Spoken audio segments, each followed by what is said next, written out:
Okay.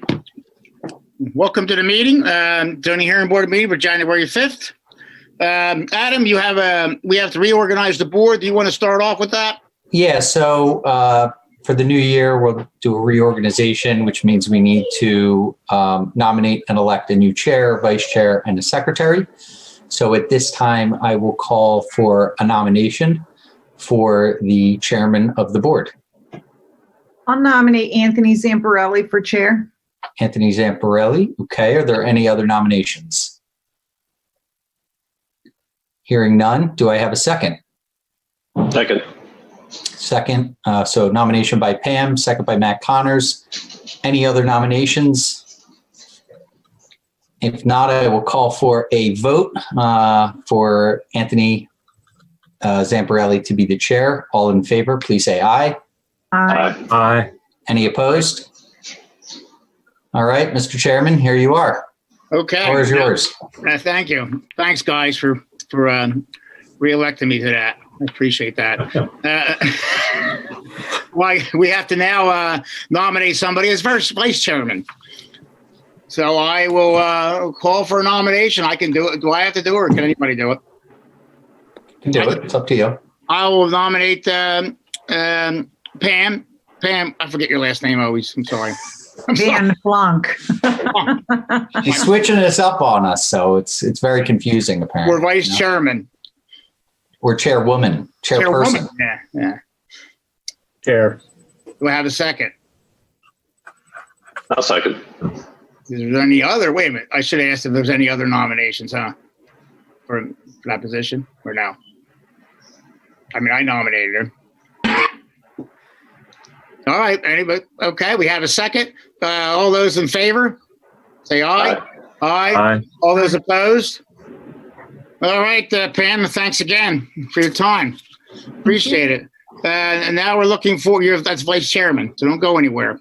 Now we need a secretary. We need to nominate a secretary. Who's our secretary now? Oh, I am. Right? Yeah, I think you were, because we didn't have enough board members we didn't have the at the time, right. So you were double dipping. Right there. All right. Well, anybody want to make a nomination? Sure. I'll nominate Matthew Connors. Second. Sure, I'll second. Does Matt have to accept it? I'll take Forcing it. it upon him. Just making sure. Just making sure, Matt. All right, we have a second. Matt has accepted it. Let's have a vote. All those in favor of Matt being the recording the secretary, say aye. Aye. Aye. Aye. Anybody opposed? Okay, the ayes have it. Thanks, Matt. Now we have to nominate appoint our solicitor. I will, of course, nominate Adam Flager as our solicitor. Second. All those in favor? Aye. Aye. Anybody opposed? The ayes have it. Adam, thank you very much. My pleasure, my honor. Oh, I bet. Yeah. Thank you. Now the court reporter, who I can't remember, Bill, right? Is our court reporter? Yes, Bill Campbell. Bill Campbell. I will nominate Bill Campbell, or appoint Bill Campbell as our court reporter. Do I have a second? Second. I'll second. All those in favor? Aye. Aye. Anybody opposed? No? All right, Bill, you're in again. Thank you. Good job. Thank you very much. With that being said, we have two appeals tonight. One being the continued, or both of them are continued. I think we should do appeal 1880 first, since he was kind of first before. That would be Kenneth Koretsky Jr. With the 560 Mill Road property. If anybody, I think that's the right thing to do. So if we can bring them in and see what they've done. I know they were supposed to do something with the plan. Mm-hmm. And I know we have a new plan that can be put up on the screen, but we need to bring them in. Do they need to be sworn in again? No, they're still sworn from the previous hearings. Okay. All right. Good. Good evening, board. Bryce McGuigan here again on behalf of the applicant, Mr. Kenneth Gretzky. I apologize for wearing the mask here, but my client is here with me, so Fine, don't worry about it. thank you. Appreciate the indulgence. I think we need to first mark a few additional exhibits. I'm not sure what number we're up to, Mr. Flager, but we have our amended application and related documents, along with a review letter from the township engineer, Remington and Vernick. So I think we're up A7. to let me just pull it up. Mr. Flager, I have it. The next one will be A7. The new one you're saying? Yes. Yeah. I think you're right on that. Because I think the other previous ones were A5 and A6. So yeah, we can mark A7. Is there a new application or just the new plans? Just the new plans. Yeah, so we can do the revised plans. I don't know if this would be considered the second revised plans because Mr. Dumack did provide previous revised plans at the last meeting. Mm-hmm. So we could call it second revised plans. If I remember, we had the original plans. They showed a lot of, there were slopes, there was other issues, and I think we were asking for either less issues with that, less variances required, or did we get that, or what do the new plans actually show? Obviously, they changed something, or they just reduced. This is the second revised plans. There was a first set of revised plans that included shrinking the width of the driveway, pulling off the back entrance and the rest. So this would be second revised. Yeah, that's correct. This is the second revised plan, and I, again, will be more than happy to explain in detail, just exactly what we've done since the last hearing. Also, just as a point of reference, I believe A8 should be the review letter from Remington and Vernick engineers, who've had a chance to look at the second revised plans marked as A7 and have been able to comment on that. But again, I know that the board's already heard this twice. This is the third time we're here. So to briefly reorient the board and explain exactly what we've done. So since the last hearing, we've taken your concerns. We've gone back to the drawing board. We've made a few changes. First, we actually trimmed down the house 515 square feet. That's the actual footprint of the building. We've also trimmed down the garage an additional 294 feet. And what we've done is we've moved forward the house 15 feet nearer to Mill Road. Making these changes and incorporating these changes has allowed us to reduce the impervious surface down to 20.57%, which is only 2.57% above the maximum allowed in the district. And we've also reduced all the slope disturbances of each class. Class 1 has been reduced down to 61%, which is just an 11% variance over the 50% allowed. Class 2 is down to 76.7%, and Class 3 disturbance is down to 30.5%. With respect to our variance requests, these have resulted in a dramatic drop. So the initial impervious surface ask that we had was, I believe, 25.5%. We've brought that down nearly 5%. So again, now we're just requesting a variance for 2.57%. Our slope disturbances from the initial ask have decreased in terms of Class 1 disturbance. That's gone down 21.6%, Class 2, 6.4%, and Class 3, a total of 69.5%. Now, these changes we made were in addition to when we were last before you, the zoning hearing board requested that we perform infiltration testing on the soil. And the zoning hearing board also asked us to see if the township engineer could review the grading of the lot to ensure that there were no adverse effects for neighboring properties. What we've also done since then, I've had a chance to speak with Mr. Majewski last week, and he discussed that the board may want to review some more detailed stormwater calculations. So luckily, Mr. Dumack was able to get his skeleton crew of Dumack Engineering Associates over, and they were able to provide a rough preliminary stormwater management plan and calculations to the township, which the township engineer was able to review. So the results of what the board wanted us to do, the infiltration testing came back positive, that there are no issues with the soil that would complicate our stormwater management.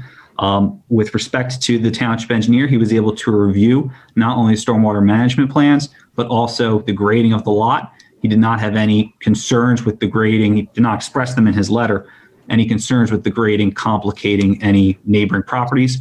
And he also stated that the property was adequate in order to capture any additional runoff as a result of the 2.57%. So to briefly sum up where we are, obviously we've been here 3 times, and I appreciate the patience of the board in working with us. After each hearing, we've heard your concerns and we've tried to incorporate those.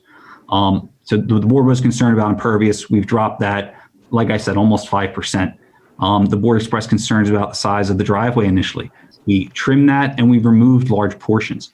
The board was concerned about the size of the actual structure, and we've reduced the size of the structure. We've reduced the size of the garage. How much were those figures again? The house and the garage? The reduction? Yes, sir. The house, we've reduced the footprint by 515 square feet, and the garage we've reduced by 294 square feet. Okay. All right. And then also in moving, there were comments at the last hearing, there was concerns about the location of the house, and if it were moved up, that perhaps that would have a beneficial impact on some of the other relief. So we did that. We moved it up about approximately 15 feet, which reduced the size of the driveway, and we were able to preserve some of the slopes on the property, which I also would like to note that when the engineer reviewed the plans and reviewed what we provided, he was also able to confirm our initial thought, which was that a lot of these slopes were actually man-made. But again, we were able to reduce our disturbance of those slopes per the board's requests or hopes, I would say. So what we ask now is to allow the reduced relief that we're requesting. The last request, which I would like to briefly discuss, is the fence. So following our last hearing, where again, our initial ask was a front yard fence 5 or 6 feet high on the property line. We pulled that back last time to 10 feet and lowered it to 5 feet in height. And the board again expressed some concern about the front yard fence, which we understand. So we were initially prepared to move that back the full 35 feet so that we would not need a variance. Okay. However, when we did that, one of the things that we were looking at that time, we were actively exploring, was moving the house forward. We didn't know if we could do it. We looked into it and realized that was a possibility. So we moved the house forward to 15 feet. So what we would ask is to be able to move the fence 15 feet away from that 35-foot boundary in order to accommodate the additional space for the house. I know that the Lower Makefield Township ordinance, it does allow front yard fences. It just caps them at 3 feet in height. So we're asking for that additional 2 feet, and it would be 20 feet off of the property line. I think that when we look at the surrounding area, that this is something that, again, it would fit in with the community. It would be more than 3 times as far away from the street as the fences, the granite rear yard fences across the way. It would also be much further from the street than fences on our own side of Mill Road. If you go down north on Mill Road, about 650 feet, there's properties on our side of the house, on our side of the roadway, that are only 5 feet away from the bike path. They have fencing. We're going to have it over 20 feet further, and that's from our property line. From the actual roadway, it's going to be further. Even on our side of the street, if you go down a little further than that, there's a baseball field, and their outfield fences are nearer to the street than ours will be. So again, it's our hope that this is a fair compromise that takes into account the concerns of the board, helps to reduce impervious, reduce the sloping, but still allows my client to reasonably use his property. And what type of fence was it again? The type of fence, it'll be a metal aluminum fence, and it's going to be buffered on both sides with significant landscaping. So it's like something you can see through? Yes, yes, sir. And in fact, if you look on, go north on Mill Road, right around, there's two properties that have this white fence right near the bike path. On the opposite side of the street, on the other side of Mill Street, there's a house that has the same type of fence that we're going to use. It's a black aluminum fence, see-through, with landscaping on the outside. All right, so let me get this correct. You moved the fence back 15 feet, correct? Instead of the 35. 20 20 feet. 20 right? feet. You moved the house up 15 feet to be closer to the street, right? Correct. Okay, and you reduced the square footage of both the house and the garage fairly substantially, I can see. You worked with Jim on the infiltration pit, so you're basically you're down with the reductions. You're down to 20.5, and then with the stormwater management, did that reduce it even further effectively? Jim, is that correct? I mean, I'm Brian. You can answer it too if you want. Basically, the stormwater management will capture all of the increase in runoff, Okay. so to bring it down to what currently exists. Okay. All right. Would you like me to share my screen to show the? Yes. Can you? I was just going to ask you. Thank you.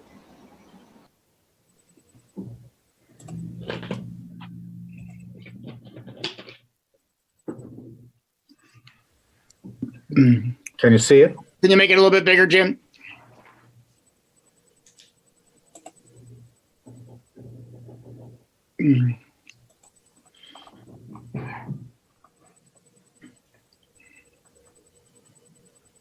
So this in turn gave us a little bit more rear yard. Is that what happened here? We got a little bit more rear yard from that retaining wall. Is that what we gained there? Yes, sir. Yes, sir. Okay. I have a question about the fence. Can I? Yeah, sure. So based upon this diagram, it looks like the fence is still going to have I think last time you proposed it to have, I guess, brick, not pillars, but thicker than pillars. I'm not sure what else to call them, but is that still the plan? Yeah, they're just 2 by 2. Pillar's not the right word. They're just kind of, they break up the fence. They break up certain sections of the fence. Like I said, it's planned to match the house. And that is the plan. Yes. And if that's a problem, we would be more than happy to, that's not a necessity, at all. How far apart were those pillars or brick columns, if you will? The exact distances, I'm not sure, but the plan is to have maybe 4 or 5 looking at the house on the left side, and then maybe 2 or 3 on the right side. Pam? Anything else, guys? I haven't read the letter from the engineer. Jim, can you summarize that or? Yes, just 1 second. Wrong one. And I for the record, I didn't read it because we just got it literally when we were logging on to the meeting. I know it was drafted today, or it was dated. Yeah, and again, we appreciate the fact that the township engineer was able to look at this on such short notice, because we really, it took a while, and especially with the holidays, to get everything together within the past week. So we appreciate his ability to do that for us.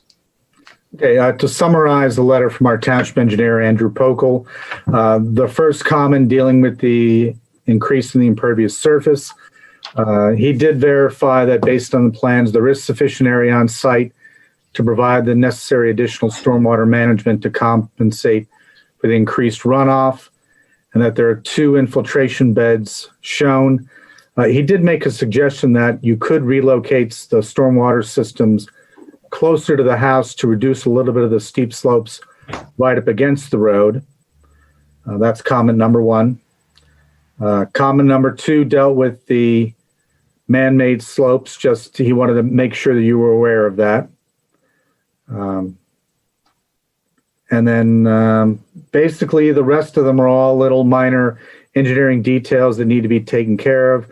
A few minor discrepancies in the stormwater management calculations that need to be done. But in general, the overall conceptual stormwater management plan Mr. Poco felt was sufficient to address the storm. Guys, anybody else before I ask the township? I do believe that they did try to address most of our comments, that they've, reducing the impervious area, reducing the slope impacts. We all know they couldn't make the slope impact zero just because there's the drawing with the slopes on the site. So I think they've addressed those. I won't comment on the fence at the moment, but I think the rest of it addresses most of the concerns that we brought up in the previous meetings. Matt, anything? I still don't see how it is the minimum variance allowed. When I look at the site plan, I recognize that the steep slopes is a legitimate variance. The rest of it, I don't. The rest of it, you were saying the footprint of the house, the garage size that we were talking about. Whatever it is, the overall impervious. I don't understand how you can have a minimum variance allowed for steep slopes when you have the area that's being impacted requiring a variance as well. So, Matt, in your opinion, you think the impact is not any different than it was last design? it's been reduced, but 2% down, and we get something and remove the fence variance, and we have something that, in my mind, we can issue we can really look at what the variance is and what the impact on the property is, and move forward. Okay. Barb, is the township participating in this?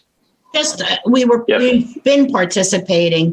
I really have no other questions. I think that the issues that I raised, as well as to increased impervious surface, the capabilities of the proposed stormwater management, the location of the house, and disturbance have been addressed by the applicant, and I will defer to the board for the ultimate decision. Okay.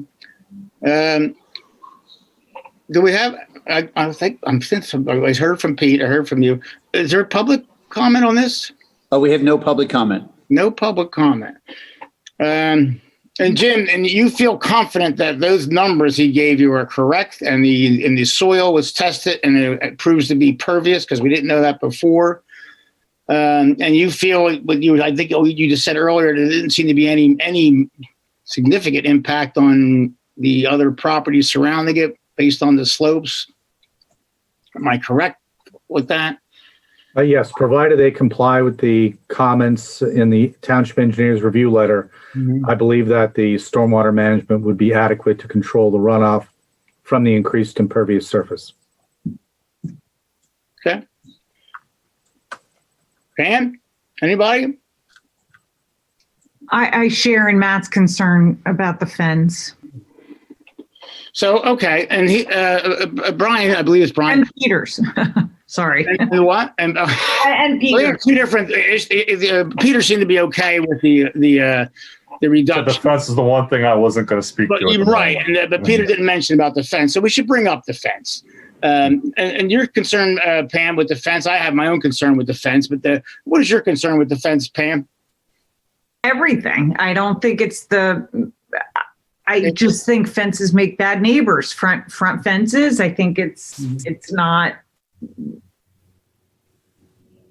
I don't think that they've met their burden in what they need to establish, and their argument that they need front yard space, but yet they have a huge pool in the back. They have planters in the back. They have decks in the back. They moved the house up 15 feet, giving them more of a backyard. So I am disinclined to approve a variance for the fence.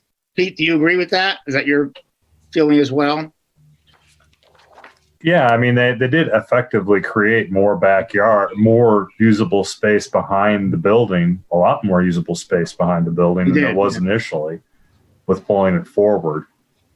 I agree with that. And I'm not a front fence yard person myself. So I just wanted to hear what you guys say. But I think the applicant has said that he's willing to compromise on this fence, if I'm not mistaken. And if he was, what would we do then? What was the compromise? You would eliminate it? Well, Oh, sorry, I didn't. Go ahead, Bryce. Go ahead. Yeah, no. So with fence, I know this has been the board's been consistent in telling us that front yard fences are not something that you typically grant, and I understand that. Yeah. So what we've been trying to do, and again, after the last hearing, we heard that message loud and clear, and we were going to move it back to the 15 or 35. I apologize. But the issue with that was when we moved the house up, now everything's kind of on top of each other. And, the point with us and the fence is if you go up and down Mill Road, there are fences everywhere on both sides of the street. It just so happens that most houses face the other way. So what we're proposing is very much in line with Mill Road, with what's happening right there. And honestly, it's going to look the same as some of those other fences. It's going to look better than some of the other fences, and it's going to be further off the road. It just so happens that our house is oriented, or will be oriented, in a way that's dissimilar to a few of the others there. It's literally going to be the same type of fence that's already there, 500, 600 feet down on the other side. And again, that's why we're making this request right now. One of the things we thought when we suggested you move the house and structures forward, that you would have more room in the back where you wouldn't need the fence, because you were the applicant was saying that he wanted the front yard to be fenced in because he needed a place for kids to play or whatever. But Sure. now that you've successfully managed to move the things up, you still need that. You hear the board. I do hear the board, and what I would ask is, would the board be inclined if we did, let's say, 25 feet instead of 35, just an additional 10? At that point, we would be 25 off the property line. We would be at least 35 away from the fog line, and that would be well over triple or even quadruple the distance that many other fences on Mill Road are set back. But again, we're at the mercy of the board, and if the board is against that, then we understand. You're comparing rear yard fences on properties that have double frontage to your property. Yes, and some of those it's side yard as well. We understand that part is different. However, when driving down Mill Road, it's whether something's a front yard or a backyard, the look through Mill Road is the same. The concerns would still be the same if you're a driver, and this would not interfere with the sight line. This would not interfere with any passing bicyclists or pedestrians on the bike path. In fact, when you go down some of the other fencing that's right on the roadway, it's around a bend and it could create sightline issues. Ours isn't doing anything like that. But again, I hear what the board is saying, and my client understands if even at 25 feet, if that's not something that the board can do, we do understand that. However, again, we're trying to accommodate these concerns. And instead of it being 35, we're asking for 25. We're asking, I guess now, if you would be willing to do that 10 feet, that is something that we would be most acceptable to. And again, it's not like Lower Makefield Township doesn't allow front yard fencing. It just limits the size to 3 feet. So we're just asking for an additional 2 feet of fence, 10 feet closer to the road, and we'll take the piers out as well. And I know that's been a concern. So we would do, again, it's just the additional 2 feet in height compared to something that's already allowed.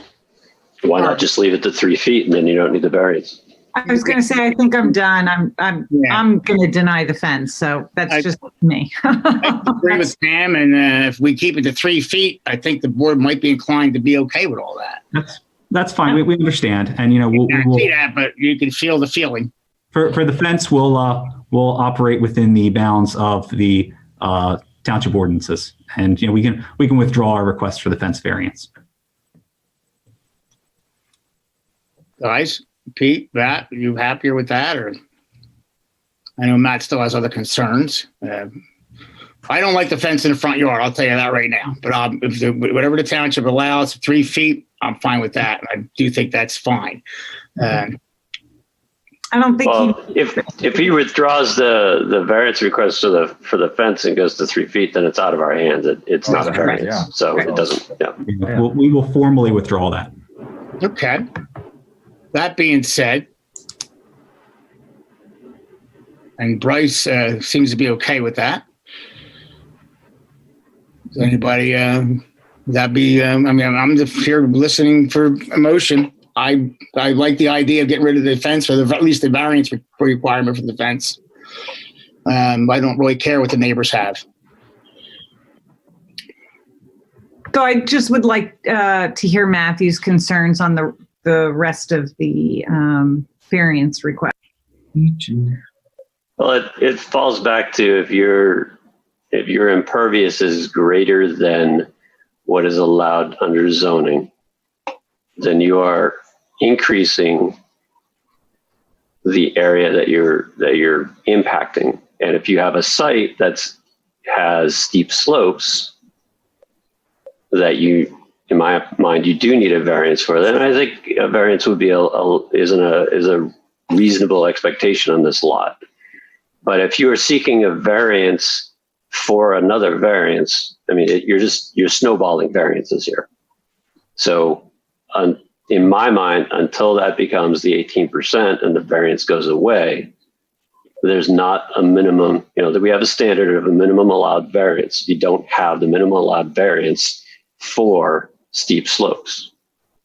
It's arbitrarily increased because of that impervious material variance request as well. Does that make sense? It does. So what you're saying is it should go back to what the maximum is 18%. I would say, yeah, come in with 18%. And now we have something that is a legitimate variance request for steep slopes. And how hard would that be to accomplish, Jim? Mr. Majewski? I think that would just radically change their plan. That would require scaling back the house, garage, and driveway. And currently, the impervious surface, we said was 20%? What did we say? 20.57. And So Matthew, can I ask you to explain a little bit further, maybe just because it's late at night or because I'm a lawyer, not an engineer. But so if I understand you correctly, it's because it's an impervious variance on top of a steep slope disturbance variance, right? Correct. Yes. Right. And so does it matter which one comes first? Well, I'm analyzing this one that the impervious is augmenting the variance that would be needed for the steep slopes. If you remember, we had a variance request a couple of months ago where there was a site impacted by floodplain, steep slopes, wetlands, and they were seeking, basically made it an unbuildable lot. And they were seeking variances for the setbacks so that they could build, but they were not seeking any variances whatsoever for impervious surfaces because that was arbitrarily augmenting the impact to the site. In my mind, this one's very similar. Keep what you're building to the smallest allowed under zone. And then we can look at what the impacts are to the zoning. And they'd, like I said before, I think they'd be legitimate. Am I allowed to say anything? Sure. Why not? Sorry, Heath Dumack, Dumack Engineering. One of the comments that I wanted to clarify, quite honestly, was the first one in Mr. Pokel's review letter, which had to do with commentary about relocating the ballast pits away from the road and closer to the house, which might reduce the steep slope disturbance impacts. What Mr. Pokel wasn't aware of is we did infiltration testing along the right side of the house, or where the house would be along that property line. And what we found was we did hit like a silty clay, or a very fine silt, which gave us zero infiltration. So I agree with your township engineer. Our storm system is designed, we did the design work for it to not have any adverse impact downstream, but relocating that one pit to the right is not feasible given the fact that we have no infiltration along that sideline. Because of the soil. Because of the soil. Because of the soil, right. These two pits were located, where we have them is where we discovered good soil when we did our soils investigation. So as far as that location on the right side of the house where that soil is, as far as grade and slope, how does that compare to where the infiltration system will go? Is it downhill from that? Is it uphill from that? I mean, it is downhill, but we're also planning on some piping to get the water into the pit. But the critical piece on this is, if we were to follow your engineer's letter to the T, that whole side we can't put a ballast pit into, simply because the soils are not viable. So his comment about relocating the pit in order to diminish the impact of the steep slope disturbances, unfortunately, that doesn't fly in this instance. If he had known that information, I think the letter may have been written a little differently. At least that comment. Also, he does recognize elsewhere in his letter that a substantial amount of the steep slopes on this site are man-made. That's in his letter as well. that's in Jim's letter? That's in Mr. Pokel's letter. Oh, okay. I was going to say, I don't think Jim would write that. All right. No, he probably wouldn't. Wait a minute. Well, okay. That being said, you can hear the board. You hear it, and I have one question for Jim. Go ahead, Peter. Jim, I believe if I remember correctly, and it's been a couple of years now since I looked at one of the commercial land development requests when I was on the other board for the township. But how does permeable paving count into impervious surface calculations, and would that be applicable in a residential development circumstance? Because I believe there was some relief granted on commercial developments with regards to using permeable surfaces for pavements. Just looking for a way out of this for everybody. Right. That was not permitted in an ordinance for residential properties. Okay. It was relegated solely to commercial places where you have a little bit better control over it, as opposed to an individual who, when they sell it to next people, may not be as aware. And wanted to make, because I knew we had that calculation available before, but Yeah. it's not for residential. Got it. If I might, Go ahead. I just want to see if I can respond to some of these issues. So I understand Mr. Connor's concern about, the least possible impact to the slopes. And that's something that we've tried to do diligently. And we've gone back to the drawing board to try to do that. The issue is, as Mr. Dumack testified during a prior hearing, that these slopes, they were man-made because of the prior owners of the property, essentially trying to dig out a pool and just dumping the material, trying to dig out the driveway and just dumping the material, or even the township making the bike path, just digging out the space and dumping the material. So now where these slopes are, if we would like to build a house and have the least possible impact, I mean, we might be able to do something near along the lines of what's there now, which is a property that is this Frankenstein house that is facing the wrong direction and is completely contrary to every other house in the property or in the location. That's basically what we would be stuck with. And I would I would ask that that's not a reasonable use of the property. So what we're trying to do is we're trying to put in a house that's facing the right way. And to do that, unfortunately, we have to disturb some of these slopes. And if the board rules that we have to stay under the 18% in order to get any relief from these slopes, it would necessitate a radical redesign of the property. And like I said, I would defer to Mr. Dumack. I'm not sure if he could give any more specifics as to this, but I'm not sure if we'd be able to make a house that even faces this right way and is fundamentally different from what's there now. It's just, I'm not sure how much you want to protect a lot of these slopes that even Mr. Pokel said in his letter were man-made. I mean, it just seems like my client bought this property and he's trying to make the best use of it and trying to put a house there that actually fits in with the neighborhood. And he's kind of stuck because the people before him were lazy and didn't get rid of their material the same way they should have. Yeah. And so what we're asking is only 2.5% impervious. It's something that I would submit is well within the range of what, is more acceptable than an initial ask of, let's say, 25.5%. I understand that. When we initially came here and asked for 7.5% over what's allowed, I understand the concern.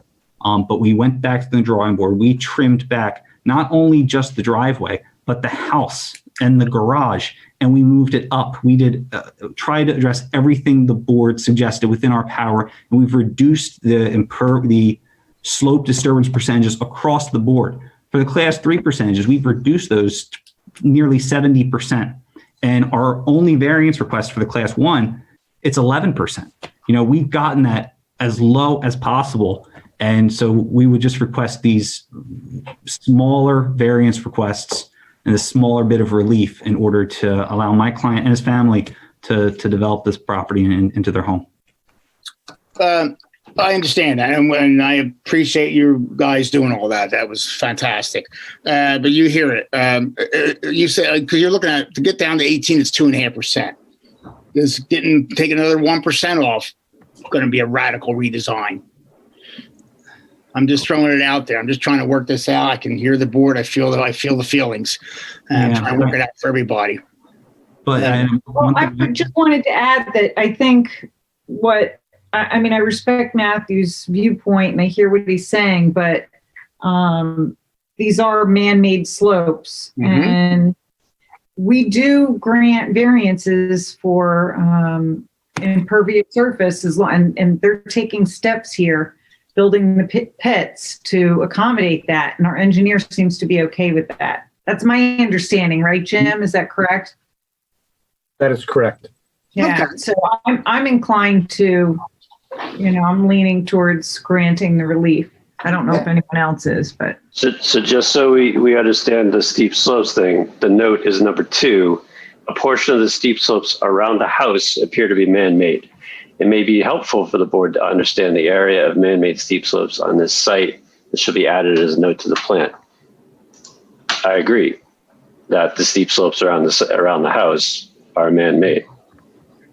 So I've always said all along, I think a steep slope variance is a reasonable expectation for this property. Okay.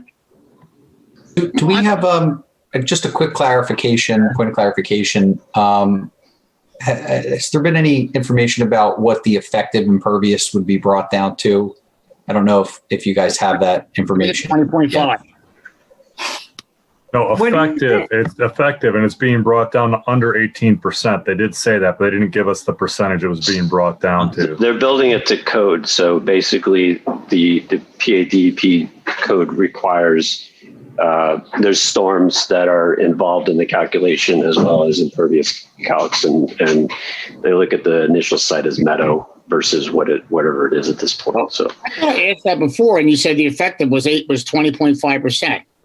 When I asked about the inclusion of that's 20.5 is the actual impervious down from the 25. That was my understanding. I wanted to know if we have on the record what the effective rate would be, and I don't know. I thought I asked if that. has Is there a that number? information. 0. So the effective rate is 0. So you're offsetting All the impervious is all the impervious stormwater is going into and being managed by the ballast pits. The only runoff that's coming off the site, realistically, is lawn.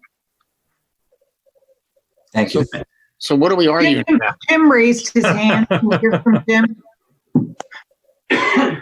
Heath addressed the question. Thank you, sir. Hey, thanks, Heath. I appreciate that. And that's, I think, again, we tried. You did. Really, You're doing a great job. And on that, which I didn't understand before, I'm okay with this now. Myself. Now, I can't speak for the rest of the guys. But yeah, I think you did a pretty good job. Jim seems to be okay with it. I can't speak for Matt or Pam. But if somebody wants to entertain a motion. Kind of need the numbers for all this to do the motion. I know. I was going to say I do too, and I don't have that information in front of me. Anthony, do you have all that? Do you want to make the motion? Jim, I can help with the things. I brought it up in case you wanted just to clarify, and then you can, I guess, incorporate what I'm saying. The variances for the impervious surface is 20.57% instead of the allowable 18%. Section 251(6)(c)(1) is a 61% disturbance of class 1 steep slopes instead of the allowable 50. 51(6)(c)(2) is a 76.7% disturbance of class 2 steep slopes instead of the allowable 30. 51(6)(c)(3), 30.5% disturbance of class 3 instead of the allowable 0. 200, I think it's 61C for minimum building setbacks, measured from limited resource protected lands rather than from the lot lines. And then the last one has been withdrawn as it relates to the fence. Wow. There you go, Pam. Yeah, so moved. What he said.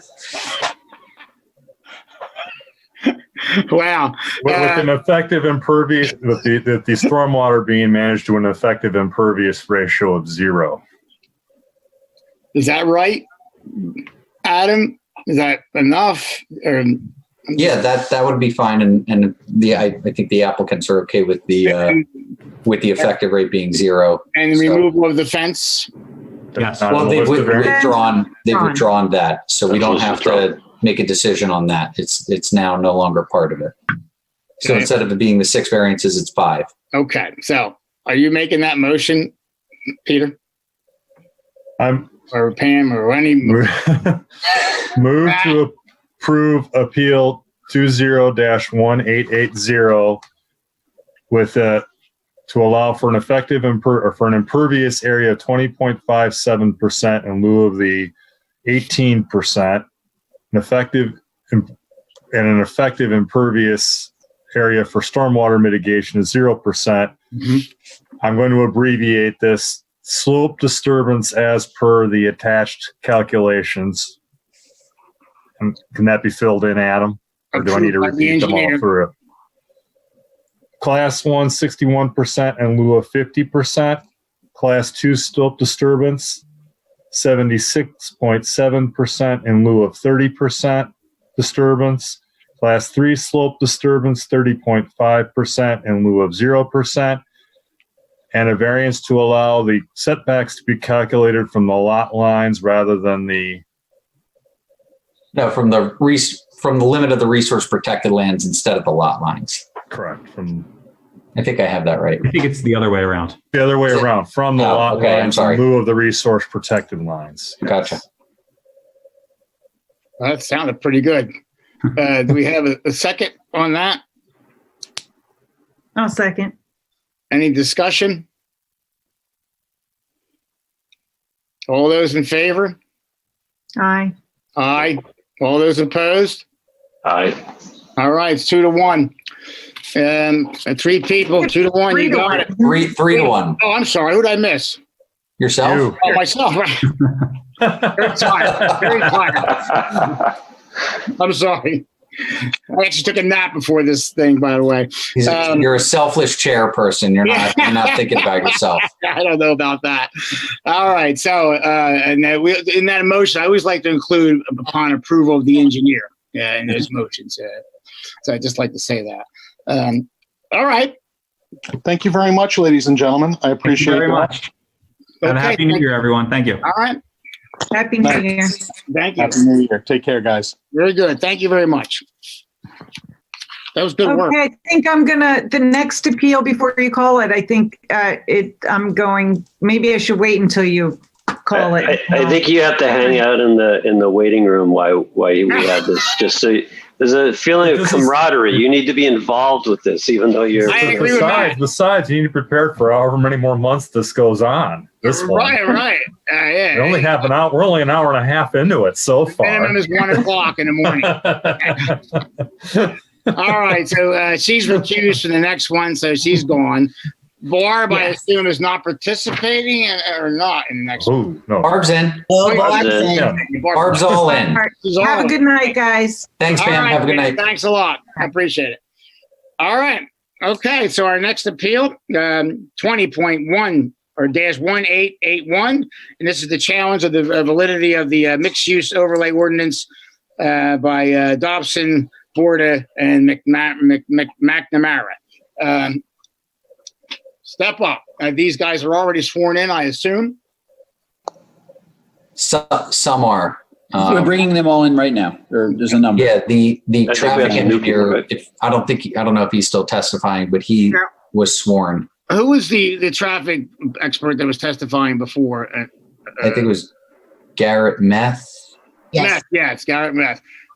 But I wasn't sure if Barbara was finished. We're just in the standing discussion. We are. Mhm. You're right, but I wasn't sure if she was done doing. I was. Okay. Yeah, we finished before they brought on their next witnesses. Okay, and out of the three things, the one of them there's no testimony, no witnesses for that one, so it's 2 out of the 3. Now the next person that's coming up, do we have another expert coming in now to testify on behalf of this? Yes. The real Mr. estate. Goldberg has that witness, yes. Okay, so we have to bring him in and swear him in. And I apologize. I said Garrett Meth. It's Gordon Meth. So I apologize for getting your name wrong. Yeah. Okay. That's great. Thank you. Good evening, Mr. Chairman, members of the board. My name is Eric Goldberg. Thank you. Happy New Year to everyone. Thank you. You too. Thank you. And as had been mentioned, we had completed the first witness, who's a traffic engineer. We have 2 other witnesses that, if time permits, we will get to tonight, and that's just obviously on standing only. The witnesses tonight will be Charles Swanson, who's an economist, and we'll also have Larry Borda testify. So they will be the remaining 2 witnesses regarding standing. If we get past standing, whether tonight or at subsequent hearings, there are a slew of other witnesses, but for just the purpose of standing, it'll be those 3. Right. Mr. Goldberg, if I may, before he Sure, Barbara. I'm looking at what was marked as Exhibit 9. And it says Prickett Preserve at Edgewood, impact on nearby property values. The first sheet has about the authors. Is it that based on the information that Mr. Goldberg's provided, is it his position that Mr. Swanson co-wrote this report? Because as I recall, Mr. Hacking was the economist that testified at the Board of Supervisors and made a representation that he had prepared a report as to the impact of the proposed mixed-use ordinance on nearby properties. So I want to make sure I'm understanding which of the 2 experts of this report are testifying and if that person is the one who wrote the report that was circulated. Barbara, the answer is that they worked on it together, and Charles Swanson was the person who testified before the supervisors in August, as opposed to Dr. Hakeem. Okay, I had him confused then. I just want to make sure. Thank you. Sure, you're welcome. All right. And I forget if the witnesses were all sworn in at the last hearing or if they have to be sworn in at this hearing. I don't remember. I don't remember Mr. Swanson I was and not Mr. sworn in. Borda need to be sworn in. Okay. Bill? Dr. Swanson, then, if you could, you'll just get sworn in now, please. Sure, sir. Do you solemnly swear the testimony about to give will be the truth so help you God? Yes, I do. Thank you. Okay. And if you could, Dr. Swanson, if you could, please just introduce yourself to the board and give a quick summation of your professional credentials. Thank you very much for having me. My name is Charles Swanson. I've been teaching at Temple for over 20 years. I've reading my own resume here. I have degrees from MIT in math and economics, a PhD from the University of Minnesota, and I've been teaching economics at the level of principals, MBA, master's, and PhD for the last 20 years. I have, in addition to that, working on a number of projects with the City of Philadelphia and the state of Pennsylvania with respect to revenue forecasting for the city and getting involved in the detailed part of their budgeting process. And just to say a few words about my co-author, Simon Ikem, who's worked with us. Our work is joint, even though I'll be giving the testimony. And he's worked on he's also been at Temple for over 20 years and made a number of studies on cities, specialty is cities, and in particular, crime and traffic is his particular areas of specialty. And he would be offered to the board as an economist. He sounds qualified to me. Are there any objections to his being offered as an expert in economics? Yeah, I'll object. Steve Harris for Crooked's Preserve. The intro to the report says that Mr. Swanson has published work in the area of macroeconomics, growth in business cycles, and has worked on the analysis of government planning and economic projections for the states of Alaska and Pennsylvania. And if you pull up his curriculum vitae, he says selected publications, technology adoption over the life cycle and aggregate technological progress, the division of labor and the extent of the market, lifespan and output, volatility bound for endogenous business cycles, the case for even lives with additive utility. That doesn't sound like anything that is subject to the impact on property values, which is the subject of his testimony. If you pull up Dr. Hakim's curriculum vitae, apparently he's very well regarded in the area of crime. Publications, The Spatial Dimension of Crime and Deterrence, Crime Attraction and Deterrence in Small Communities, Interjurisdictional Crime Spillover and Police Expenditure, the Attraction of Property Crimes to Suburban Locations, and it goes on like that for 20 pages. I just don't see where either of these gentlemen have any expertise in the impact on property values. There's no real estate or property value experience in any of their publications in what they talk about themselves in the about the authors on the first page of A9. So I object to their testimony, or to Dr. Swanson's testimony.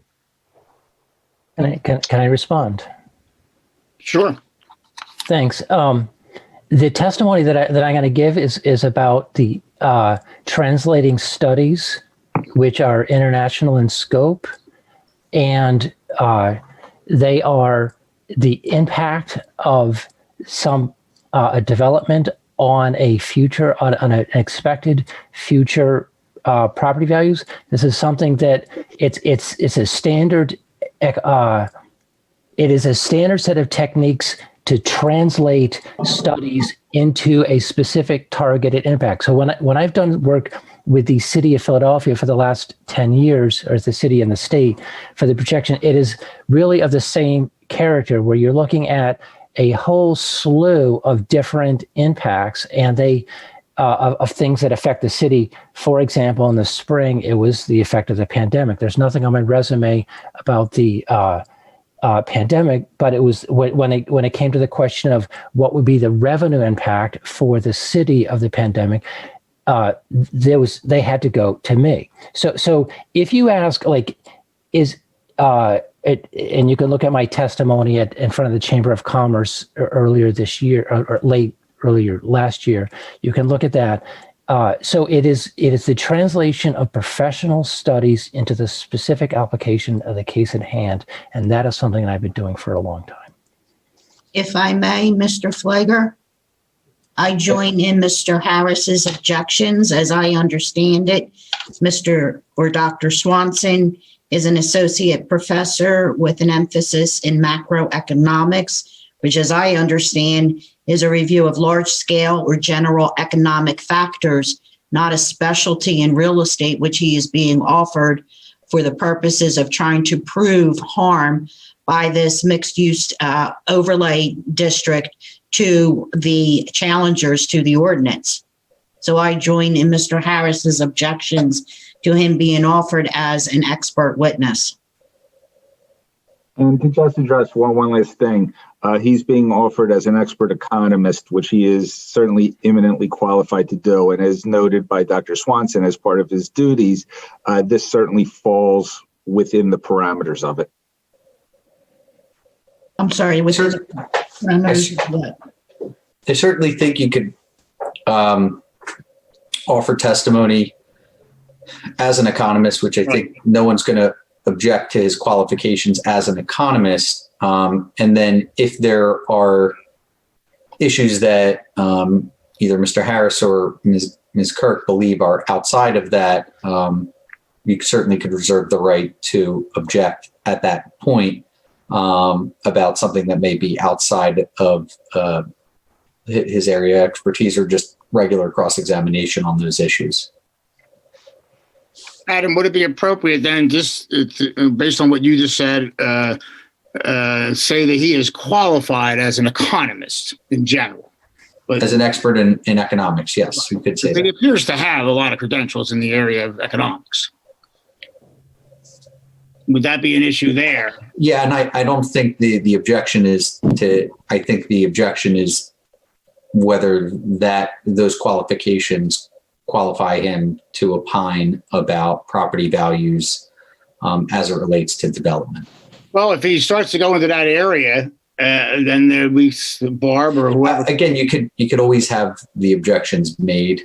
You could always take it under advisement, but at least hear what's being said, or not hear it if you so choose. Yeah, I hate to say he's not an economic force, because he appears to have credentials in the area of economics. And to be clear, I'm not objecting to him as an economist. Okay. I'm just saying that his qualifications as an economist don't qualify him to testify about the impact on the immediate neighborhood homes. Okay. And so we'll deal with that with individual questions. I find that fair. So we can say that he is an expert economist. And I would say for Mr. Goldberg, if you can provide some sort of foundation for that might help clear some of that up. I'm not going to say it's going to clear everything up, and I would say it would not, but it might help both the board and the parties move forward. Sure. I guess just initially, Dr. Swanson, if you could just explain to the board how your expertise relates to property values. So the question here is translating professional level studies and sorting out the principal issue, which is a correlation and causality problem, and an impact of an activity on a general property values as measured in professional studies. And that is what the testimony is going to be about. And to make an analogy to what you alluded to before with the COVID-19, obviously COVID-19 has an impact on various values in Philadelphia, and you were commissioned to do a study pertaining to that. That's correct. Yes. So that was, and I don't have any expertise on viruses, but I had to ask the impact of virus impact on revenue for the city and at general economic activity in the city. And quite honestly, I think my forecasts were better than IHS Global Insight when they were doing competing numbers.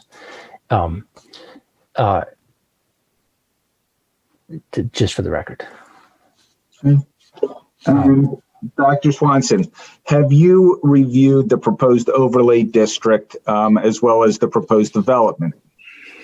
Yes, I've looked at the development and the proposed project, Prickett Preserve. Did you hear the developer's testimony at the hearings in August regarding the potential enactment of the overlay district and what would be developed upon it if it were to be enacted? Yes, I did. I did listen in August. Okay. And you have seen the Prickett Preserve area?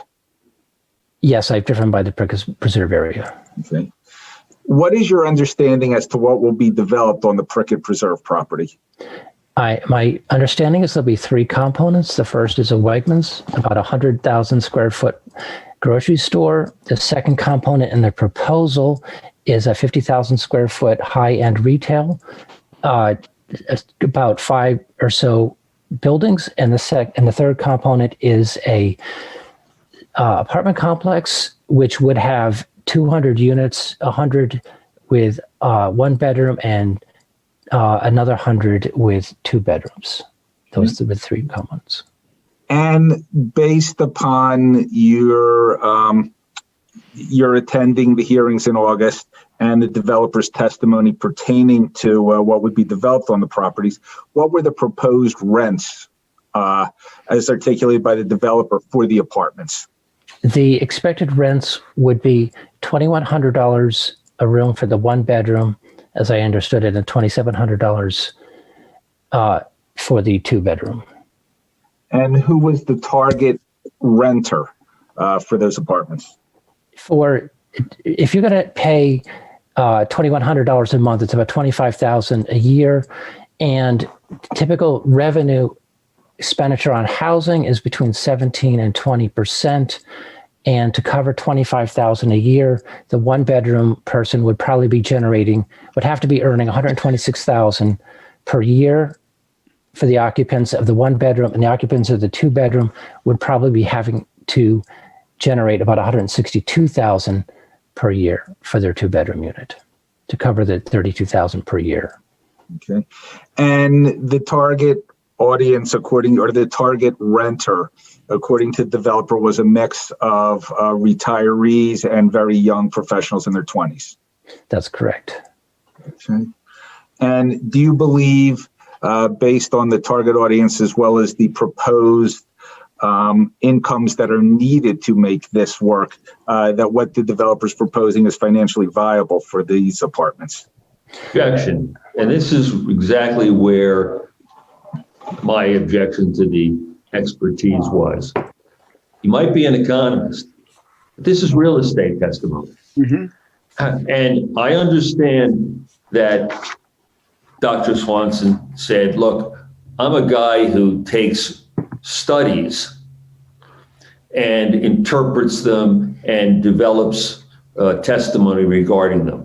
And so when I look at his report, which is Exhibit A9, and I go to the testimony about the multifamily impact on property values, I go to the section that deals with traffic impact on property values, there's no question that he took reports and reached conclusions regarding those reports. That's what he said he's an expert in. But the testimony regarding whether or not the apartments can continue to will be able to be rented by the target audience, whether or not the stores will be rented by the target audience, all this background, there are no studies quoted. He's got no expertise. This is pure speculation as to what may or may not happen. So I object to that testimony. And the whole introduction to this about, what young affluent renters will do and what they won't do and what stores will and will not do. This man's an economist. He ain't a realtor. And he has no expertise in real estate and the analysis, and he has quoted no studies on what the effect of COVID-19 will be on renters and on retail or any of that stuff. So I agree. He's got a PhD in economics, but he doesn't have any expertise in this area of testimony, and he has no studies to quote, which is what he said he's an expert in doing. I object to this testimony. He is, as an expert economist, he is certainly more than qualified to look at the data and make an analysis as to what is viable for this property. And there is no data. There is no data at all quoted in his report on the subject of whether or not, for example, the renters there will be renters that will rent these apartments. There's no data on whether or not the retail stores will be able to rent the stores, etc. That's my objection. If there was data in this report, that's one thing. This is just speculation. If there were reports that he was analyzing, that's what he says he's an expert in. That's not what's in this testimony about whether or not the apartments are going to be rented by people earning $2,100 to $2,700 a year, or can afford $2,100 to $2,700 a year, et cetera. So I object to this testimony. Can I respond?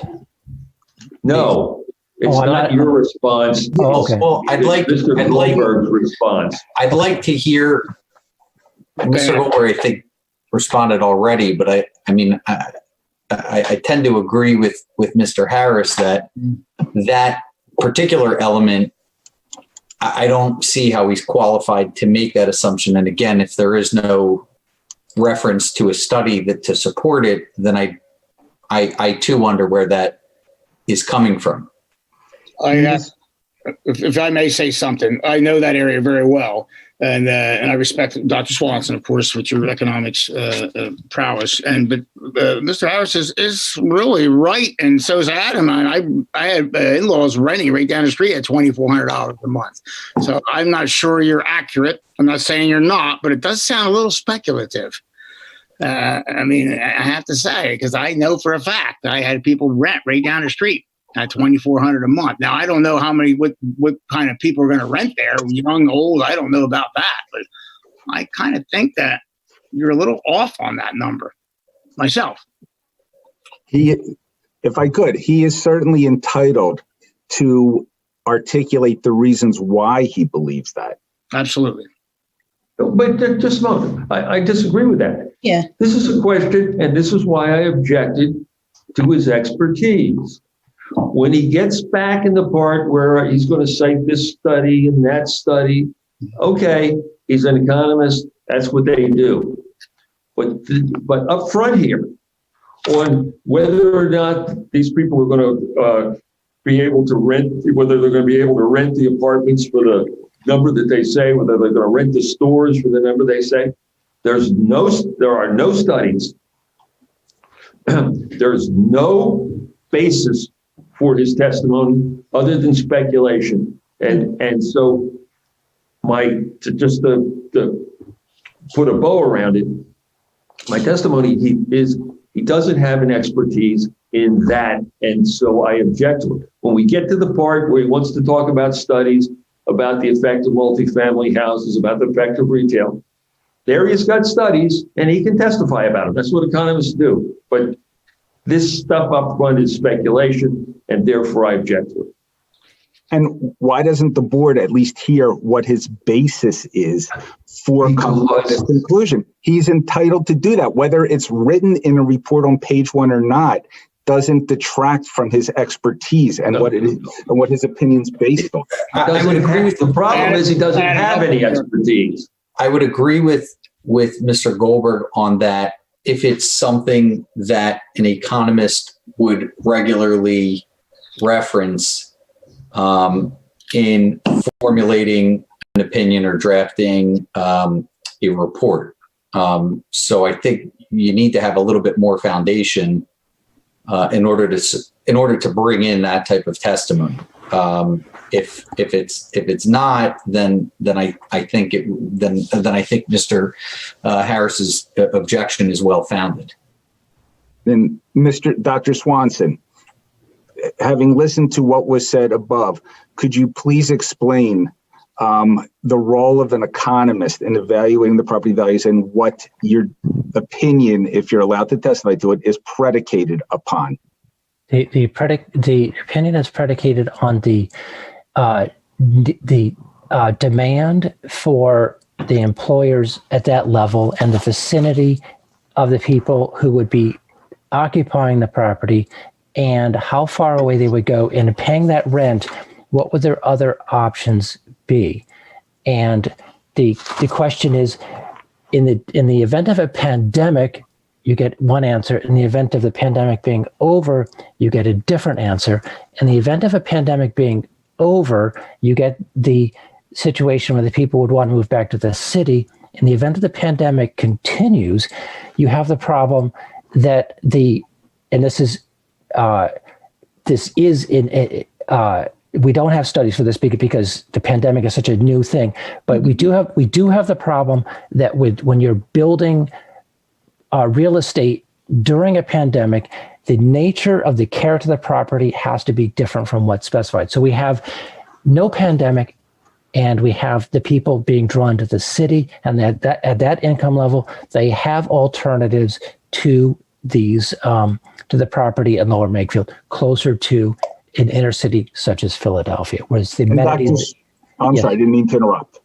And they would have there would be the appeal of the inner city. The second component is the large trend in real estate and retail in general, whereas when we were reviewing the project and we're looking at what the retail was going to be, we were suffering from the same speculative problem that it was every study that we were looking at was revealing the implosion of the in-place retail industry. And so we weren't making a statement about this type of retail or Neiman Marcus, that it was just the general implosion of in-store retail, which is a national phenomenon. It's not something about Lower Makefield. It's not something about Philadelphia. It's a national phenomenon. And that implosion led us to this disbelief that their stated purpose of what was going to happen with the retail was going to continue as they stated it. It was just seemed to be contrary to the trends. And there, we can give you 100 stores or sources. I'm not comfortable with this pandemic issue. I mean, I realize it's a major problem, but it's got to be, I'm hoping that it's temporary. And it seems like you're basing a lot of your speculation on the pandemic, and I understand that, but I don't see where that's germane. Well, no. So there's two different ways to look at it, two different situations. One is the pandemic continues, and the other is the pandemic ends. Let's take your statement, the pandemic ends. Okay. And then we'd say, and we find in the Pfizer vaccine and the Moderna vaccine are widespread use, which I expect to happen by July. And then pandemic is over. And we're back to where we were before, where people are deciding where somebody earning $162,000 in a 2-bedroom apartment, where would they choose to live? And if they are a young couple, they would they would tend to live in the cities because that is the general trend of young people, the high-tech people who are earning that kind of a salary.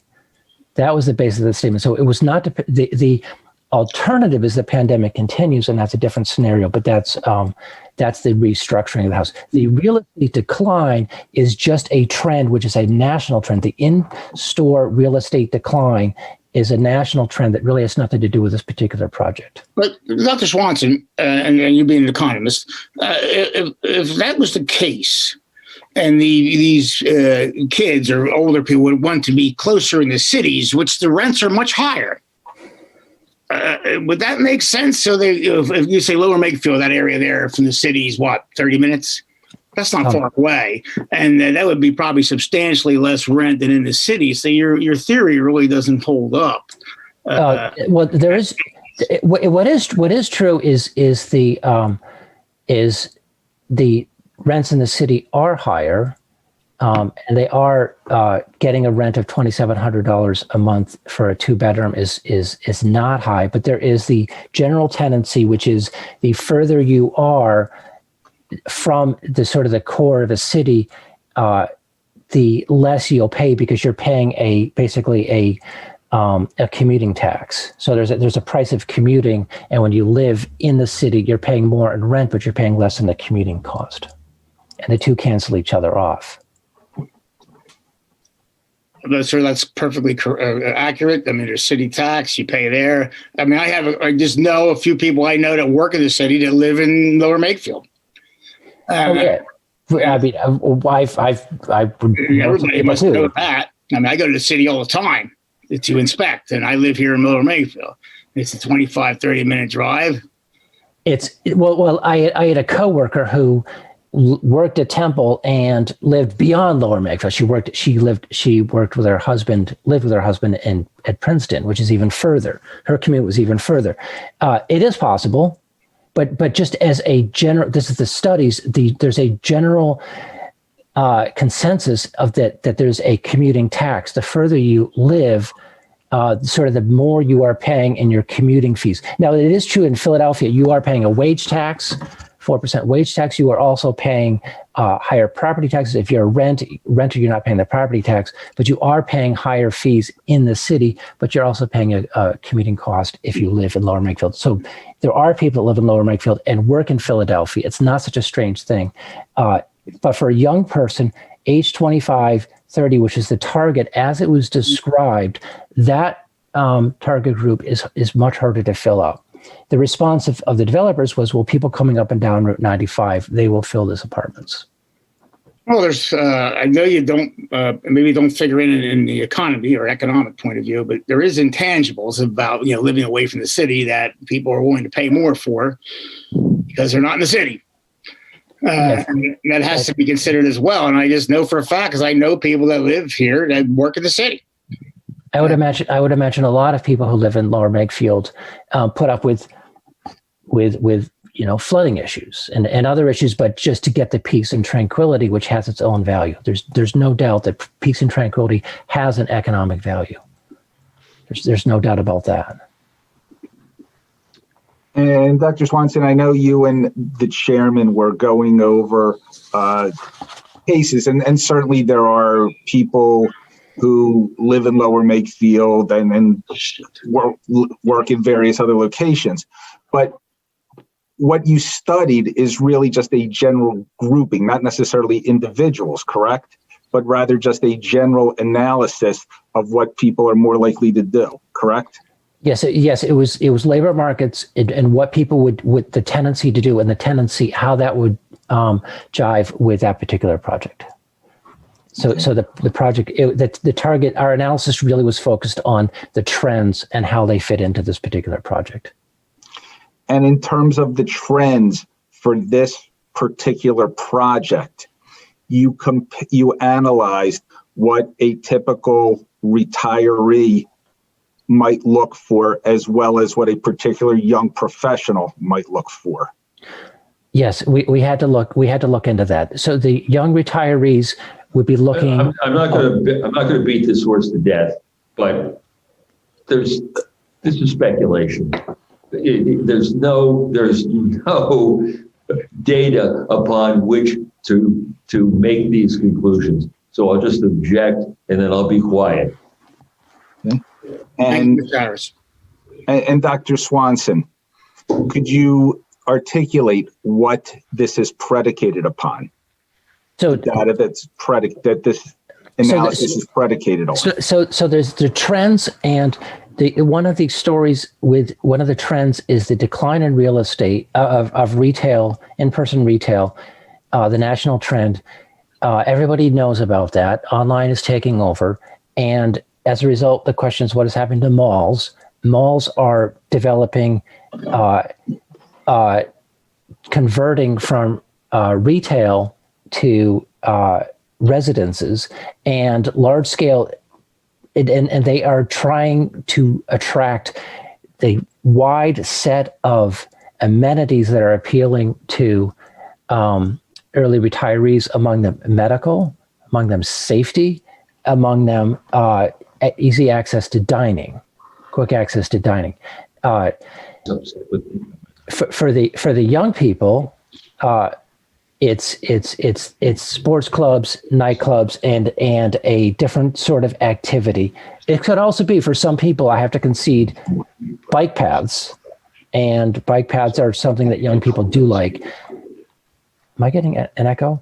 And as a result, so our skepticism was based on this confluence of the two set of needs, and having a 200 unit complex was too small to satisfy the high needs of both the early retirees and the young professionals, the two target groups. Really? That was our conclusion. And the conclusion, again, was predicated upon the differing desires and differing needs of those two distinct groups? That's correct.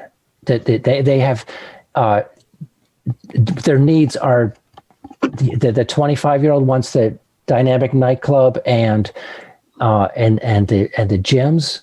They also want the bike paths, and the early retirees have a different set of needs. The ones I just mentioned. So that area that you're talking about sounds like it's good for all those people, depending on their wants. And there's bike paths, there's transportation, there's also nightclubs. They're not too far from Philly. I'm still trying to figure out how you came to that conclusion. If the people that like the Philadelphia generally live in Philadelphia. Do you have any evidence to that? I mean, I don't know. I mean, I'm not saying you don't, but I don't. I mean, we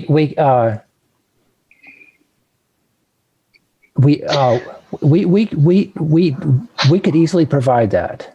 The demand now, the monkey wrench in the system is that was pre-pandemic. So our studies would have been pre-pandemic, and now pandemic we have a different. The story in the inner city is we can't say that the same trends are going to hold because there's too much uncertainty with respect to the pandemic at the moment. I just don't think pandemic comes into play here. I'm sorry, I just don't.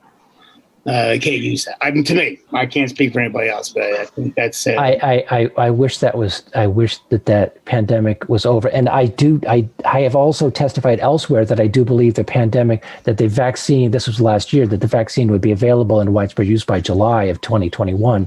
So that would be consistent with what you're saying, that the pandemic will end. The question is, what is the response of the youth? So the trend, there was a very strong trend for the youth to move into the into the inner cities since the pandemic. And if it's temporary, then it's temporary. Since the pandemic, it's been the reverse. There's been a huge push towards expanding houses in places like Lower Makefield, adding to decks. And there's some testimony last week or 5 weeks ago when we last met. And that's not just Lower Makefield, but that's across the whole country. Huge expenditures on home improvements, expansion, making your rooms bigger, improving the dens inside of your house. That is all pandemic trends. Really? You think that's being done because of the pandemic? This huge shift, yes. If you look at price of plywood, if you're looking at the shift in the demand for houses, it's a national phenomenon.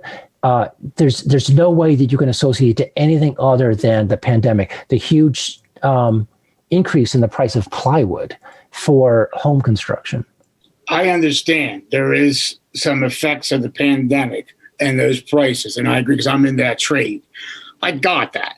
But that will not exist after the pandemic if we do get past it. If we don't, we're all going to be dead and this won't matter.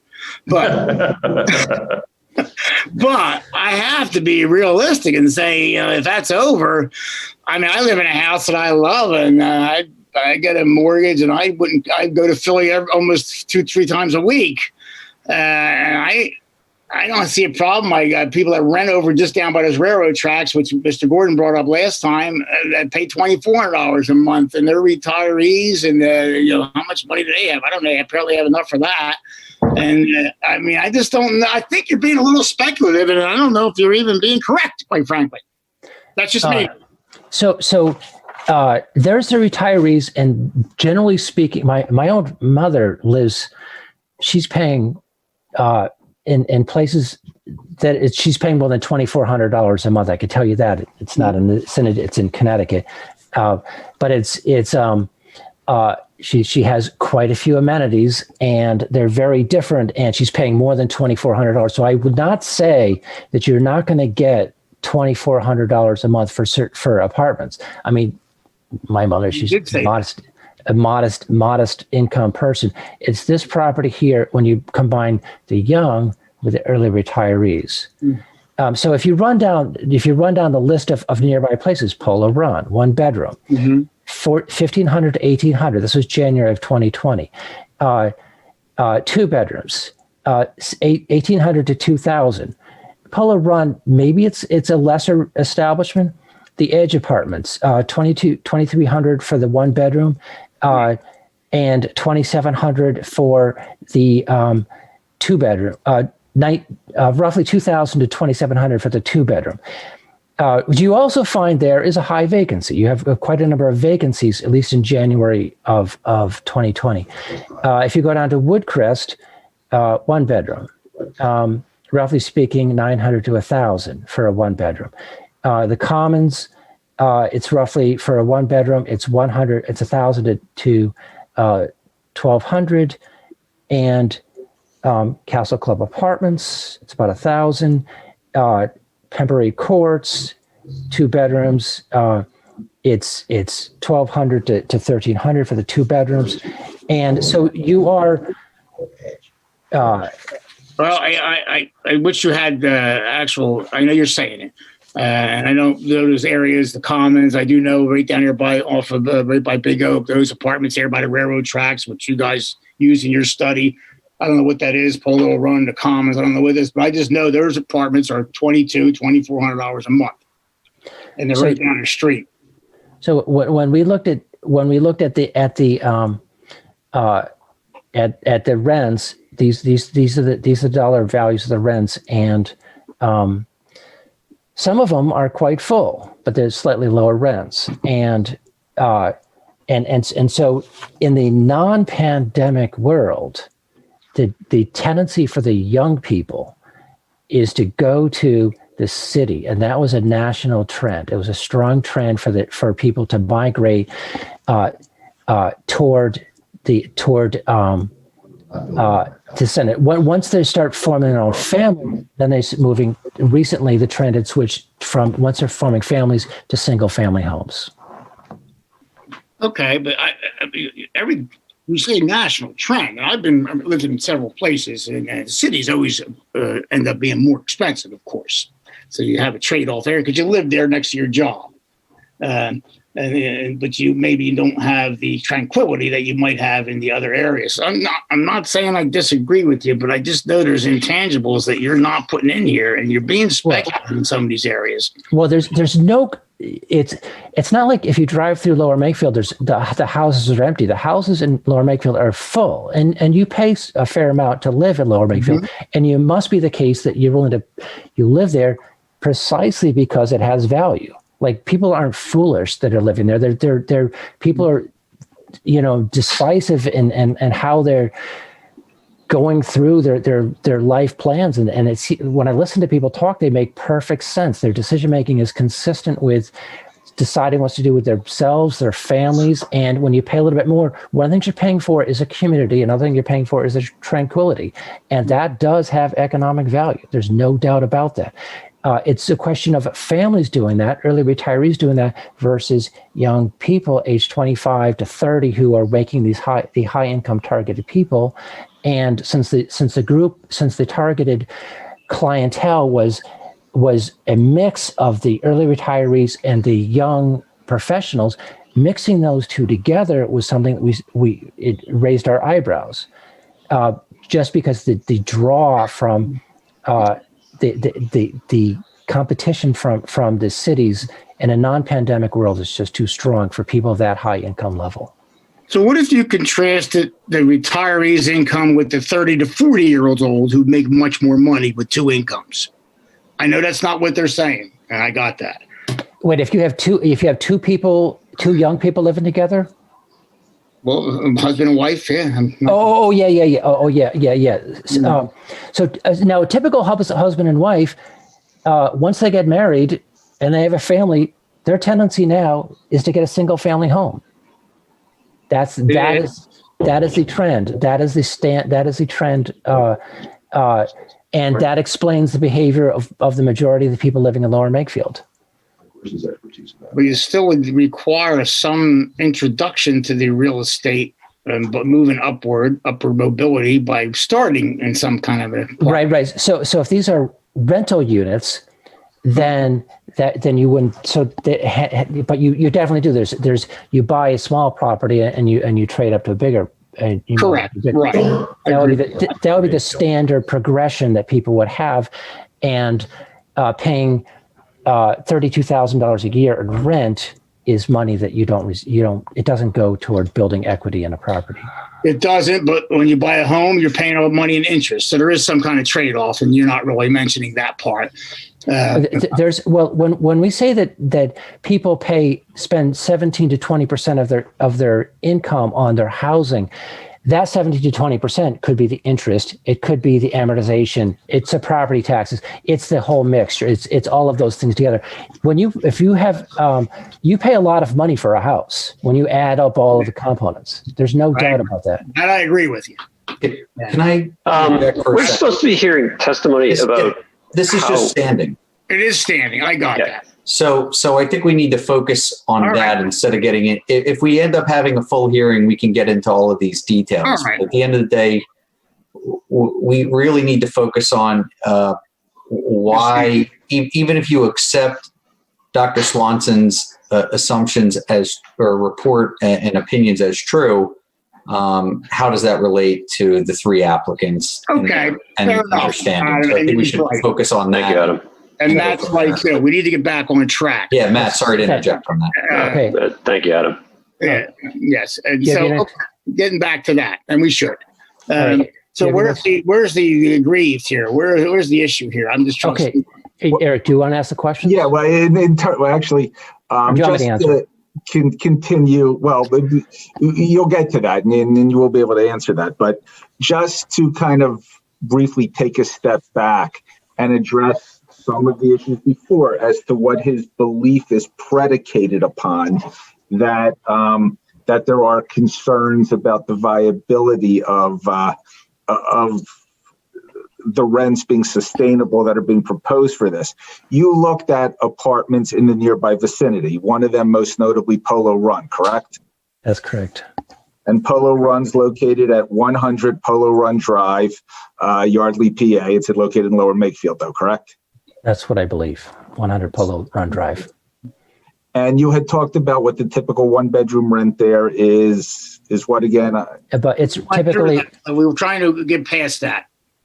It is. I'm object to that. What's that got to do? Yeah, what's that got to do with standing? How you look like you're aggrieved by this. We need to move on. You're right. Because part of it is you're putting us in the awkward position of you're asking for the background of things and you're looking for that. So when we try to address that, you then proceed to say, okay, move on. And then if we move on, you're going to say, go back and tell us what this opinion is I predicated did not on. say that. I wanted a correct course, as Adam mentioned and Matt did, to go back to the standing issue, and they were correct. So let's look at how you see yourselves as having standing. And that's fine. And we can certainly get to that, and we will get to that in a minute. But I want to make sure that the board is not looking for additional information regarding what apartments he looked at in terms of making his opinion, in terms of how, what background data he looked at for his analysis. Is that correct, that you're not looking for that? Not really. Just seeing how you think you have standing.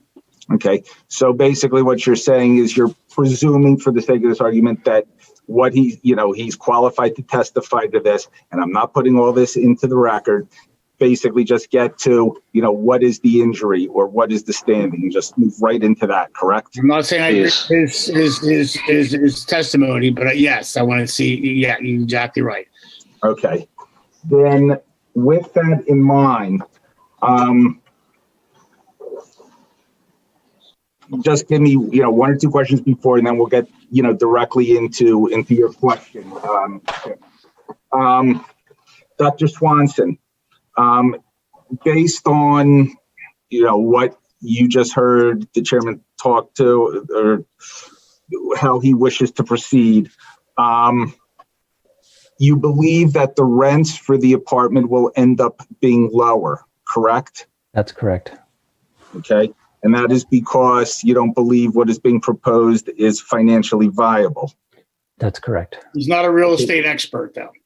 Well, again, let's just get to, and that's going to be the next question or two. And I understand that, Adam, and we are moving towards. Thank you, Adam.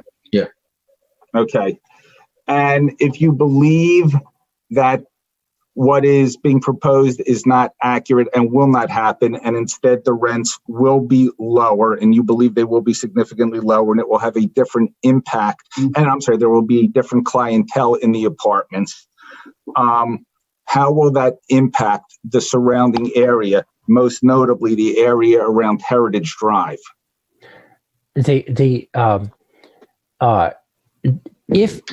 If we have the place, if the high-end young workers and the relatively high-end early retirees are replaced by multi-families, the character of the town changes, and then you have the impact of the study of a multi-family on properties that are within 2 miles of the property, and that's where studies would come in. So if the property values, if the character of the buildings changed from high-end young professionals to multifamily complexes, there's an impact of that on neighboring property values. And by multifamily, you mean apartment with children, correct?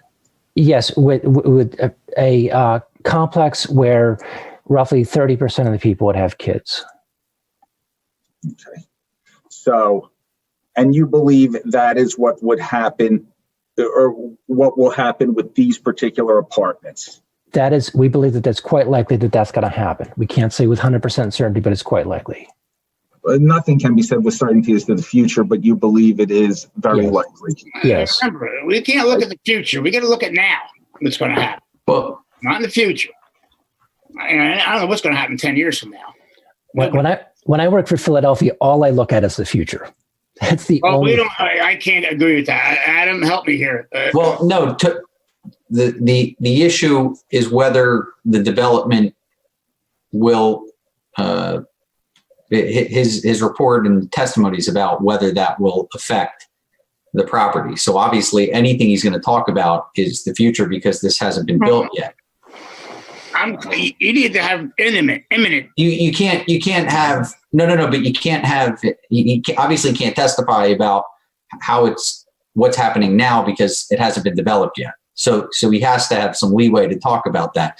Again, there's still room for cross-examination and all of that, but anything is going to be about the future because this isn't built yet. Well, of course, but I still feel he has to have some kind of imminent what, next year? I would say just let him finish with this and then we can get into that. Okay, go ahead. Okay. And as a result of the rents not being sustainable as to what is proposed, and as a result of a different mixture of tenants utilizing the apartments, specifically, how will that likely impact the property values, particularly those around Heritage Drive in Lower Makefield? Okay. So if the switches to a multifamily complex, then we have studies of the impact of multifamily complexes being in the vicinity of somebody's house. And that's where we have a study, and it happens to be a study based in Northwest United States. There's a slew of studies on what the questions are, but the impact on property values is complex because you have the correlation and causality problem. If I have a nuisance bar next to your house, then there will be, your property value is more likely to be low, but that doesn't mean that the nuisance bar is causing your property value to be low. It is very difficult to disentangle the causation versus the correlation. The nuisance bar probably intuitively in your gut would have a negative impact on your house value, but to show that with an economic studies is far harder than you would ever think, just because it's so difficult to measure property values in general, which is why the study we use among all these studies of multifamily properties is based on Northwest United States impact, and it's the effect of mixed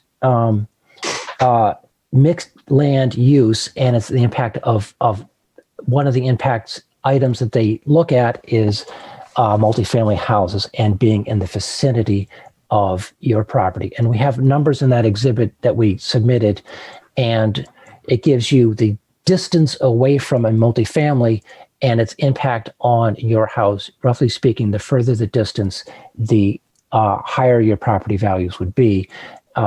And the study that we're referring to is one where they've actually disentangled the correlation and causality, which is the trickiest part of the whole study. I understand the causality thing, but also look at your numbers, which go from 1.4 or 2% to 14, but then you do say more likely 1.4. So that's thanks for bringing that up. So if you look at this 13.8, that's the correlation number. So that's to say, if you're, this is National Association of Realtors came up with just a survey, which is just to say what factors affect property values. And if you could look at a number of things, and one is nuisance bar, to be honest, they refer to it, it's, and there's a negative impact, it's about 14%, but that doesn't mean, so that's the correlation number. That's just what the correlation between property values and a particular feature in a particular township would be. That's where you get the 13.8. But the harder number to come up with is the causal impact. Okay. And so the causal impact is based on this study in Northwest United States, where they ask what features affect property values, and they try to correct for what everybody knows is the correlation and causality problem. And then we get this semi-elasticity number that looks like on that little report we gave you, it has these 0.001, but as a semi-elasticity, we multiply it by the reduction in the number of feet, and we get this 1.5, this 0.015, which is the 1.5%. Right. And so this is when a multifamily complex is closer to your house, and if you physically could do this, and you wouldn't need economists if you could do it, and move a multifamily complex closer to your house and then push it away, you would have a measure of the impact on your property value. And the closer it is to your house, the lower the more of a negative impact is, or more said differently, if you push it away, your property value goes up. And you use the number of 8,500 feet, which is 1.5 miles. That's pretty far away, and that's your 1.5% negative impact. Well, no. So it's the differential. So if you are 8,500 feet away, and it depends how you measure these distance, but the measure they used was crow's fly. If you Google map, it's a little bit higher, so we used in between, and so it's the differential between where it would be the nearest place and how close it would then be, and so the argument here is that it's 2,500 feet closer. And now, as the multifamily house gets further away, the effect vanishes completely. So it's a question of, as you move your property, as you're moving it closer to your place. So as you're moving it from Langhorne to on your doorstep, and 8,500 feet is on your doorstep, then you're getting this impact. So this is really moving sort of like out of town and the next township closer in. So the 2,500 is, roughly speaking, making it a half mile closer. Matt, Pam, anybody, Pete, some comments? I mean, we can keep speaking if you want. I have no problem, Doctor. I still have a couple more questions, Mr. Chair. Yeah, I would say all right. let's keep going on this. Go ahead, Mr. Goldberg. Go ahead. So this is a property. Do you want to talk about traffic or this property? Well, we'll get to that in a little, but 508 Heritage Oak Drive is a little bit under a mile from the Prickett Preserve property, correct? That's correct. The way the crow flies. Okay. And if you could, just want to make sure that that the testimony was understood. If you could just go on again regarding the range as to the potential impact this development could have on the property values around Heritage Oak Drive. So if you are building a project of this magnitude, and it becomes a multifamily project, you are moving that the nearest property from closer to Heritage Oak Drive than it was before. You're moving a multifamily units closer to the property that we're talking about, and thereby reducing the value of Heritage Oak Drive. And you believe it could be as low as about 1.3% just from the development, and perhaps significantly higher? It could be the 1.5%. 1.5%, sorry. It could be the negative impact on the property could be 1.5% of the property value of 508 Heritage Oak Drive, and as well the next door neighbor to Heritage 508. So are you just saying that this guy at 508 is the only one going to be negatively impacted? No, the opposite. We can't make any distinction between 508 and the next door neighbor. We're not able to say how the impact would be any different. And I should add, if 1 moment, if there was the same studies that work through these things look at a number of things, and not this particular one, but another one, which is grocery stores. And if the only thing that was happening was they were adding a grocery store, and there was no grocery stores existing in Lower Makefield, then you would have you'd be moving a grocery store closer, and you'd have the opposite effect. It would be a positive effect on the property. However, there already is a grocery store, so you're not really, the closest grocery store is closer than this property, so you're not altering the nearest grocery store property value. So you're saying if there's a grocery store added there, if you didn't have a grocery store, if there multifamily apartment, it would have no impact. Oh, no. If there was no grocery stores in all of Lower Makefield, and you added no multifamily, but you added a Wegmans, there would be a positive impact on the property. But because between Prickett and the 508, you already have a grocery store, the positive impact of the grocery store part of the Prickett project is not there because you already have the grocery store. So then then the question becomes, what about the multifamily? And you're effectively moving multifamily properties closer to 508 Heritage Oak Drive. And that is what is reducing. That is one of our two components that we've looked at to reduce the value of the property at 508. Does that answer the question, Mr. Chair? Well, I got his opinion, but I don't agree with it. With multifamily, you start getting kids, you're moving out. Those places, apartments, I lived in them. You lived in them when you were younger, and when you and your wife, you pay. And then when you get kids, you move out. So I don't necessarily agree with the multifamily concept, but I don't know if that could be true or not. I'm still looking at how that affects that guy down the street. That's a speculative at best. So if you have a property that's an apartment and it's a low income, and you do the typical thing, you're a young guy, young woman, you live in an apartment and you're paying your rent because you don't have enough money for a down payment yet. Standard, and once you've saved enough, then you form a marriage and you buy a single family home. But if you have a high end, it's a different story. This is very high end property. This was not something I was targeting low incomes. So the question becomes, if it becomes multifamily, it's a different property and it changes the character of the neighborhood.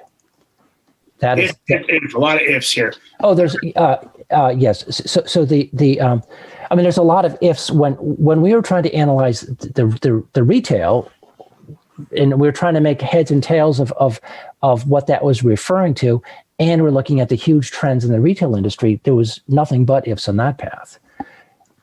It's very difficult to pin down what exactly the project would translate to once sort of you get past what it's advertised to. It's hard to see where your standing is. At least for me. I can't speak for the rest. Okay, do we move on to the traffic or not? I have a couple comments here. Thank you, Pete. If possible. I understand what you're saying with the statistical analysis here, and I understand that you're looking at it from a global perspective. So assuming that the baseline assumptions are there, that those would be the probable impacts. I get that. I want to go all the way back to one of the very first things that was stated, and that was that 20% of income is assumed for housing. I mean, I always thought from trying to get a mortgage or rental places checking your income that they generally use 30% as the standard for what they were looking at. And I was wondering where that 20% number came from. Oh, that's a good question. So it's the 17 to 20 is the number we used, and that's the that number is the Department of Census generates numbers for what fraction of people's income is spent on housing, and it's in the range of 17 to 20% nationally, and they can generate that for Lower Makefield, and it's roughly speaking the same number. The money for down payments and the expected payments for housing, when you first buy a house, the early years are extremely expensive for whatever reason. There's the expression "your house poor," and some of you've probably experienced that. And it will be 30%, but that's later on. Once you have some equity built up, it's going to be less than 30%. So the 17 to 20 is a standard number developed by the Department of Census. Okay. Listen, I have heard a lot from you, and I do think we need to make a determination on this standing, because I think we're just starting to really not get any further here. Can we talk about actually, Mr. Chair, for that, in addition to the fact that there's one more witness regarding the standing issue, there's also additional testimony from Dr. Swanson. As long as he sticks to his economist point of view and not his viewpoint on the speculation of these rents and how it's affecting I'm okay with that, right? Okay, but that's it. Well, that's part of it. But again, you go back to you want to hear the basis for something 1 minute, and then a couple minutes later, suddenly you don't want to hear that. Well, I don't know if that's true, and maybe that's what you heard, but I just need to hear the standing issue here, and that's what we're here for tonight. And I heard enough from him. I got it. If there's another person that wants to speak?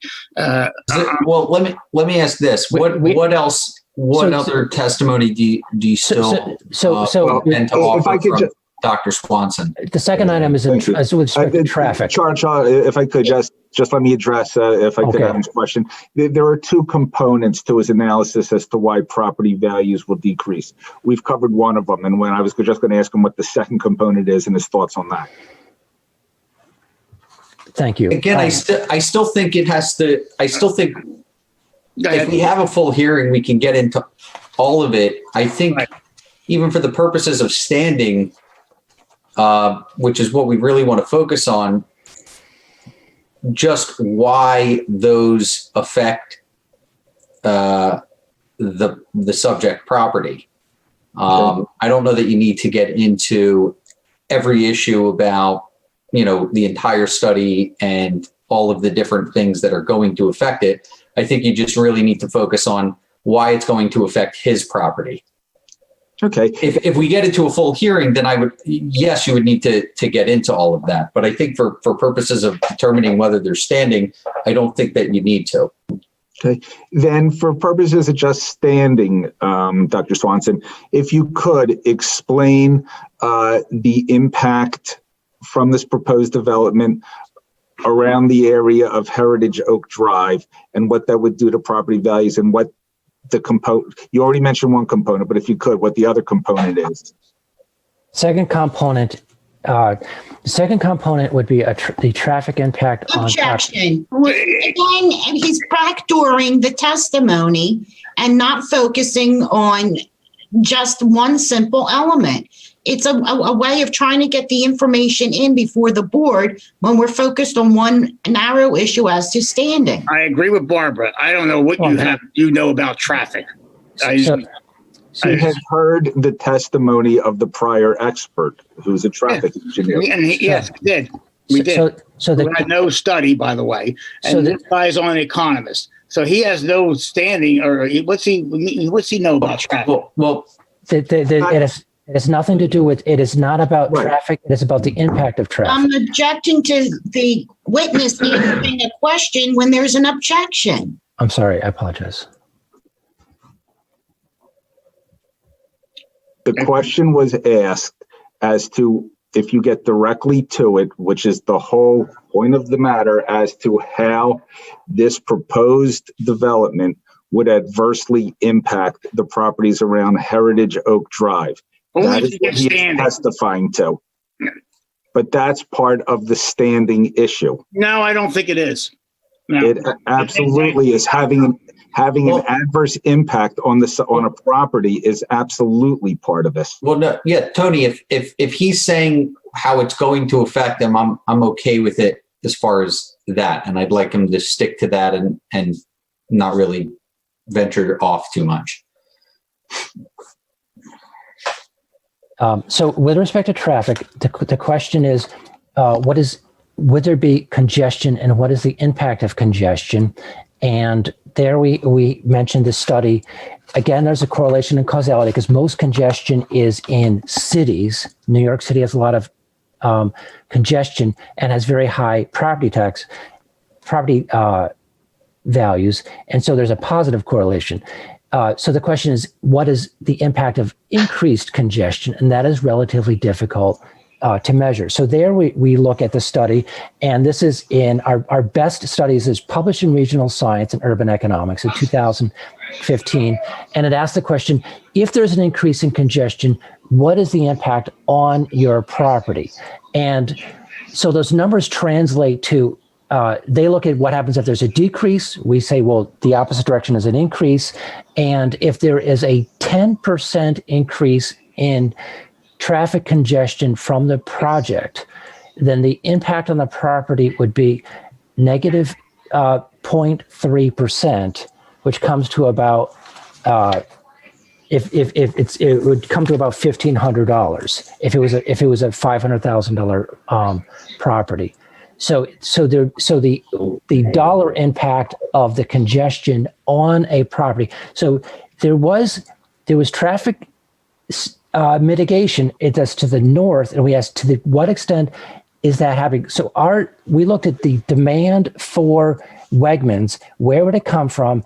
Is the grocery store market already saturated? What fraction of the demand would come from Lower Makefield? 35%. What would come from outside Lower Makefield? Roughly 65%. And where would they come from? Roughly speaking, the southern part of the area. And that would raise the congestion.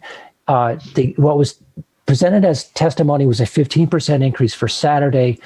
If we used 10% average, that would lead to in our belief, a 0.3% decrease in the value of the property, which comes to, on a $500,000 place, comes to $1,500 reduction in the value of the property. So Dr. Swanson, based on your studies and your expertise, if the proposed development is ultimately constructed, someone in the vicinity of Heritage Oak Drive, and in this particular case, someone who lives on Heritage Oak Drive, could realistically expect a decrease in property values of approximately 1.8%.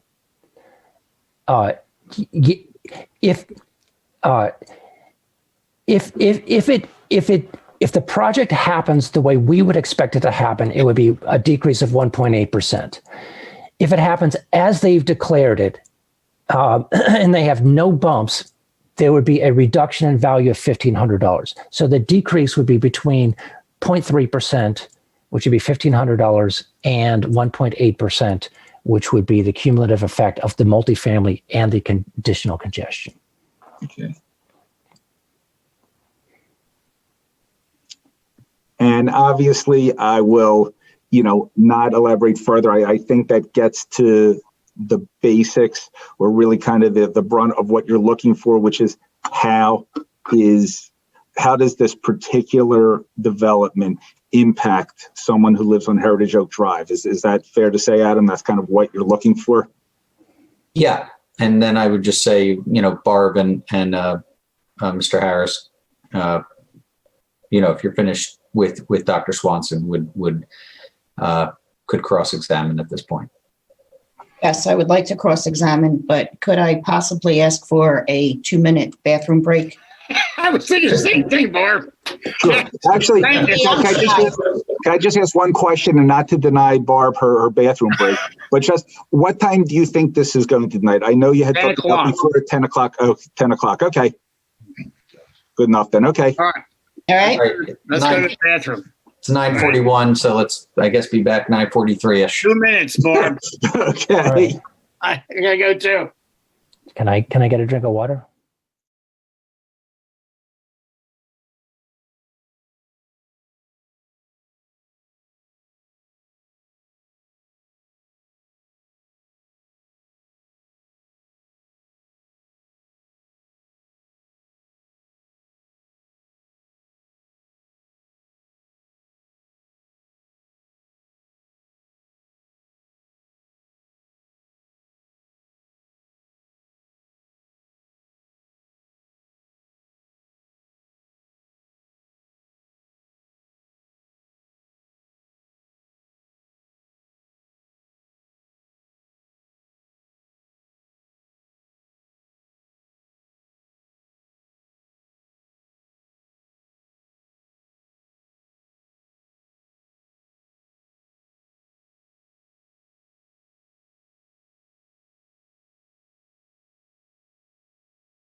Barb's relieved.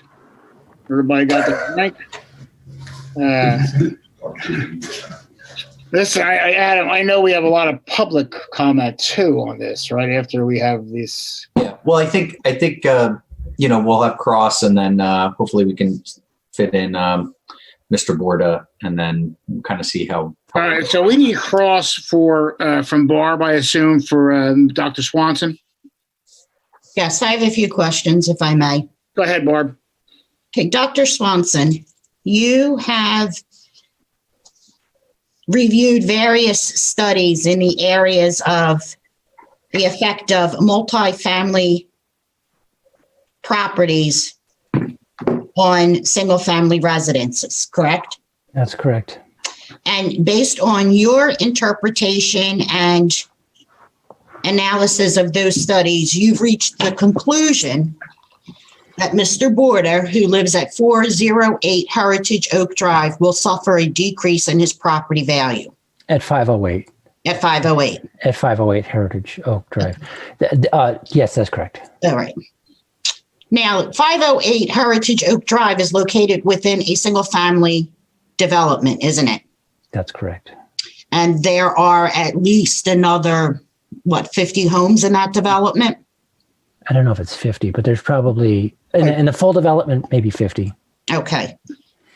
And Mr. Border's property at 508 Heritage Oak Drive is going to be the only property that suffers a decrease in value if this mixed use is permitted.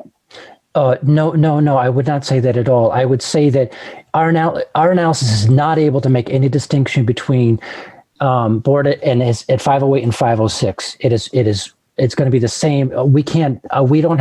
Our studies are not precise enough to say the next door neighbor is going to be affected differently. Okay.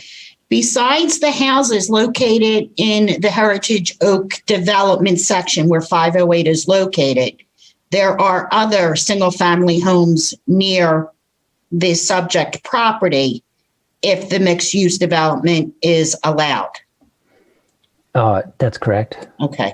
That's correct. And those other pieces of real estate, single-family homes, will suffer a negative impact on their property values, as you've concluded, if the mixed use of Wegmans and multifamily apartments are permitted. Isn't that correct? Yes, that's correct. So you cannot, based on your studies and expertise as an economist, say that the negative property value effect on Mr. Borda's property is different or more significant than the negative property value impact that would be suffered by other single-family property owners within the vicinity. Within the vicinity of 508 Heritage Oak Road, yes. I'm talking about within the vicinity of the proposed development. The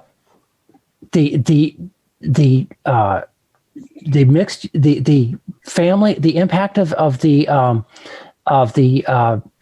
multifamily would be, roughly speaking, a circle. The impact of the traffic, which is the 0.3%, that would be where the traffic is coming from. So that would generally be only impact people from the south, but would it include a lot of people in the south? The answer is yes. South of the Prickett project. Assuming that's where all the traffic is coming from, the Prickett project going south. Yes, that's correct. Using that analysis, if the traffic from the Prickett property is going west, single-family homes on the western side would be affected negatively by that traffic, correct? If there was, you mean west of the highway? West of Prickett, however. So west of Prickett, we did not look at west of Prickett carefully, so we can't really say. Like, I don't know what's going to happen to the traffic impact. The if it becomes a mixed family, the negative impact would be there. The traffic, I can't say anything about the traffic west of Prickett. All right, so let's just stick with the mixed family. Your assumption is because there's going to be an availability of 2-bedroom apartments, that automatically that's going to translate to mixed family use. There'll be the demand at the revenue levels that they were stating would be unsustainable, would lead to the mixed family. And that is the mere result because a young couple who has one child and decides to move into a 2-bedroom apartment constitutes a mixed family? If you have, or I shouldn't say mixed family, multifamily, I mean. I'm sorry, yeah, thank you. The multifamily, no, because if if the 200 units had 1 or 2, their plan was to have probably 11, and assuming it was just 1 kid per family, that would be 11 families. It would be the multifamily. Oh, I just lost you. Would we of the people? I'm saying, Charlie, if you could repeat that. Unfortunately, you faded out for about 10 seconds. Yeah. I apologize. Maybe my microphone's misplaced. If it was just 1 family, or 2 or 11, we do not think it would be. We would not consider that to be a multifamily. It's only if the threshold would be, roughly speaking, 30%. When you look for the specific definitions of multifamily, they seem to be, roughly speaking, 30% of the people have families. You're talking that of the 100 proposed 2-bedroom apartment units, if 30 renters. If 30% are families, it would be considered multifamily. That's even if it's just a couple with 1 child, that's considered multifamily. If 30% of the people are of that character, then it would be multifamily. So if there's 200 units and 30% of them have 2 people and a child, that would be considered multifamily. Okay, but practically speaking, a couple with a child is not going to rent a 1-bedroom apartment. As a general rule, a young professional is not going to rent a apartment like that. That's correct. So, but as a general rule, a young couple or even a single parent with a child is not going to look to rent a 1-bedroom apartment. Isn't that correct? Wait, say again. As a general rule, yeah. Even if it's a single parent with 1 child, yeah, they are not as inclined to rent a 1-bedroom apartment, correct? You mean they'd be more inclined to rent a 2-bedroom? Right. That's correct. Okay. So what we're looking at is not multifamily of 30% of 200 apartment units. You're actually referencing a multifamily of 30% of the 100 2-bedroom apartment units proposed. No, we had it at 30% of the 2-bedroom. There's 200 units, and our story was to convert if you have just 11 kids total, you have what the developer had stated, and I would not consider that to be multifamily. It's only when that's roughly speaking 5%. When it gets to about the 30%, we would call that the multifamily. Now, you kept making references to the studies before the pandemic.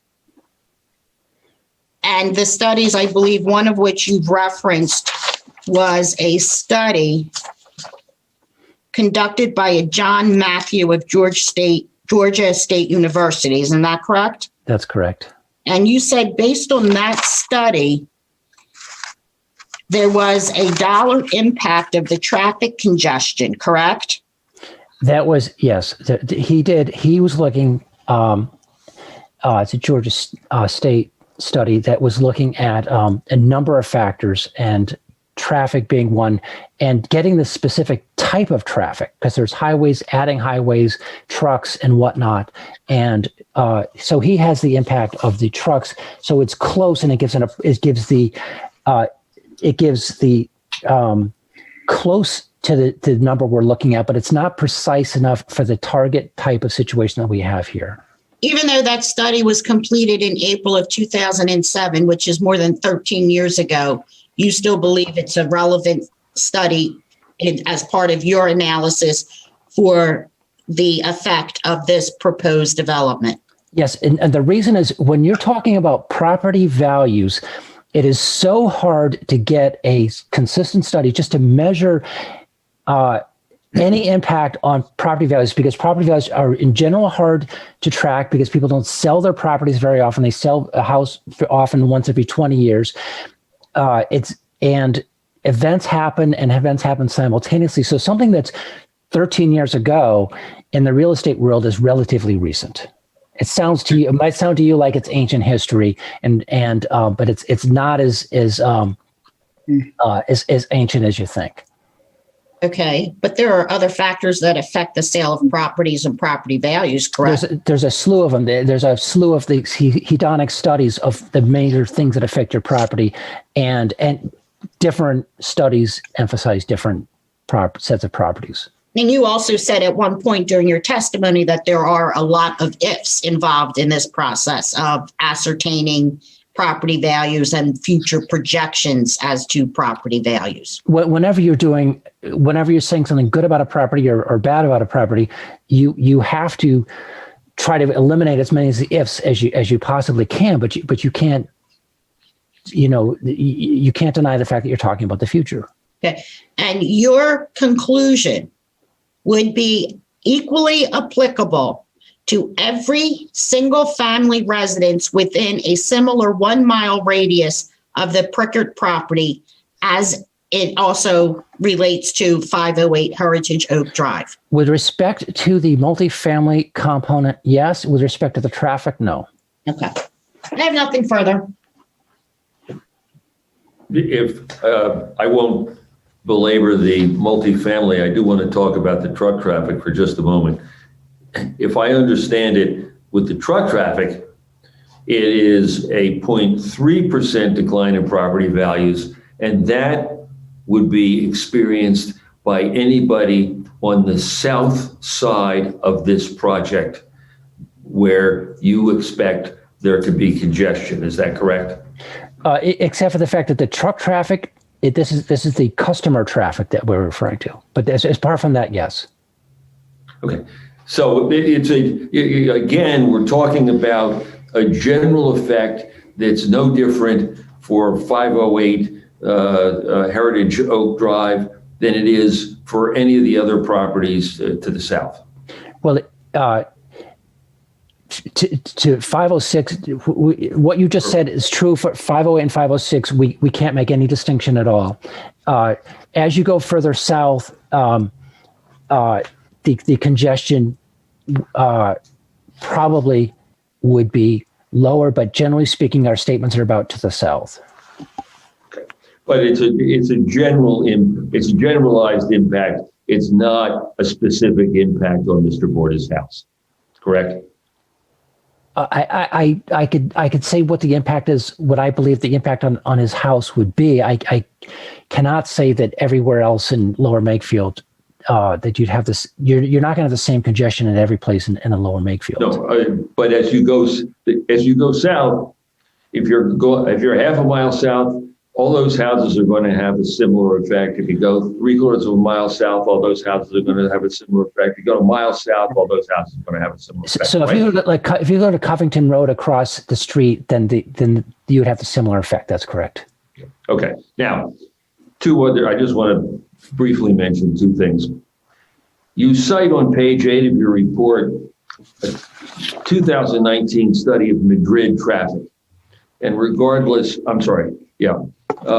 and you quote a study in there, and you say, truck traffic on residential property values studied by Lee and Sepors, who collected data on 417 single-family houses in Los Angeles County. The conclusion, there was a 1% increase in truck traffic, reduced prices by $2,000 to $2,750 for a $420,000 house near the freeway. That's the quote that you have in your report, correct? That's correct. Mm-hmm. Now, I happened to get that report and read it. And the quote that you have there is correct as far as it goes, but you missed the introduction. The quote actually reads, the impact of freeway truck traffic because they were analyzing the impact of a freeway on the value of the adjacent single-family houses. And you failed to include the phrase, the impact of freeway truck traffic in that quote, didn't you? Well, in this quote, this paragraph here is indicative, and we're trying to show how various other studies were in the ballpark. This was not the basis of our results. This was a study that was done to give an idea. It's a Madrid study, and we sort of want to get an idea of just how difficult this problem is. And so if we look at freeway, there's a number of these studies that are mentioned here that are about access, and they didn't exactly get to the congestion issue. And so this study, we did not think exactly pinned down the question that we were looking at. And for that reason, it was truck traffic. We also believe that the truck traffic is north. And so this is not a basis of our conclusion. This is just indicative of what people were So thinking. you believe that misquoting the study and eliminating the reference to the fact that they were dealing with freeway truck traffic as opposed to just truck traffic was something that you could eliminate from a quote.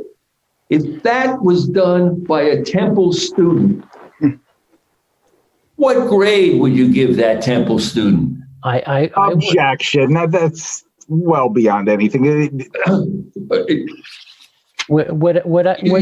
have to. This goes to the substance of the accuracy of your report. Yeah. You've misquoted the report, haven't you? If I've omitted a word, I mean the important thing is, I would say, is to point out the study, that the limitations of the study, what it's trying to get at, the traffic versus the highway traffic. It is important. It's an oversight on my part. I don't think the point of the paragraph would be altered in any shape or form.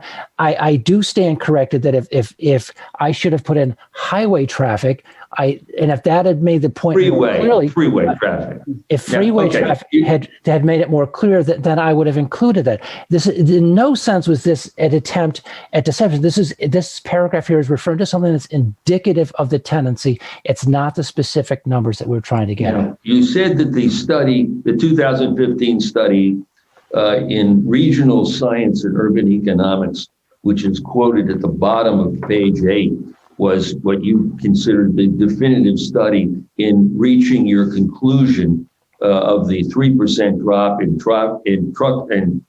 in property values as a result of traffic increase. Is that correct?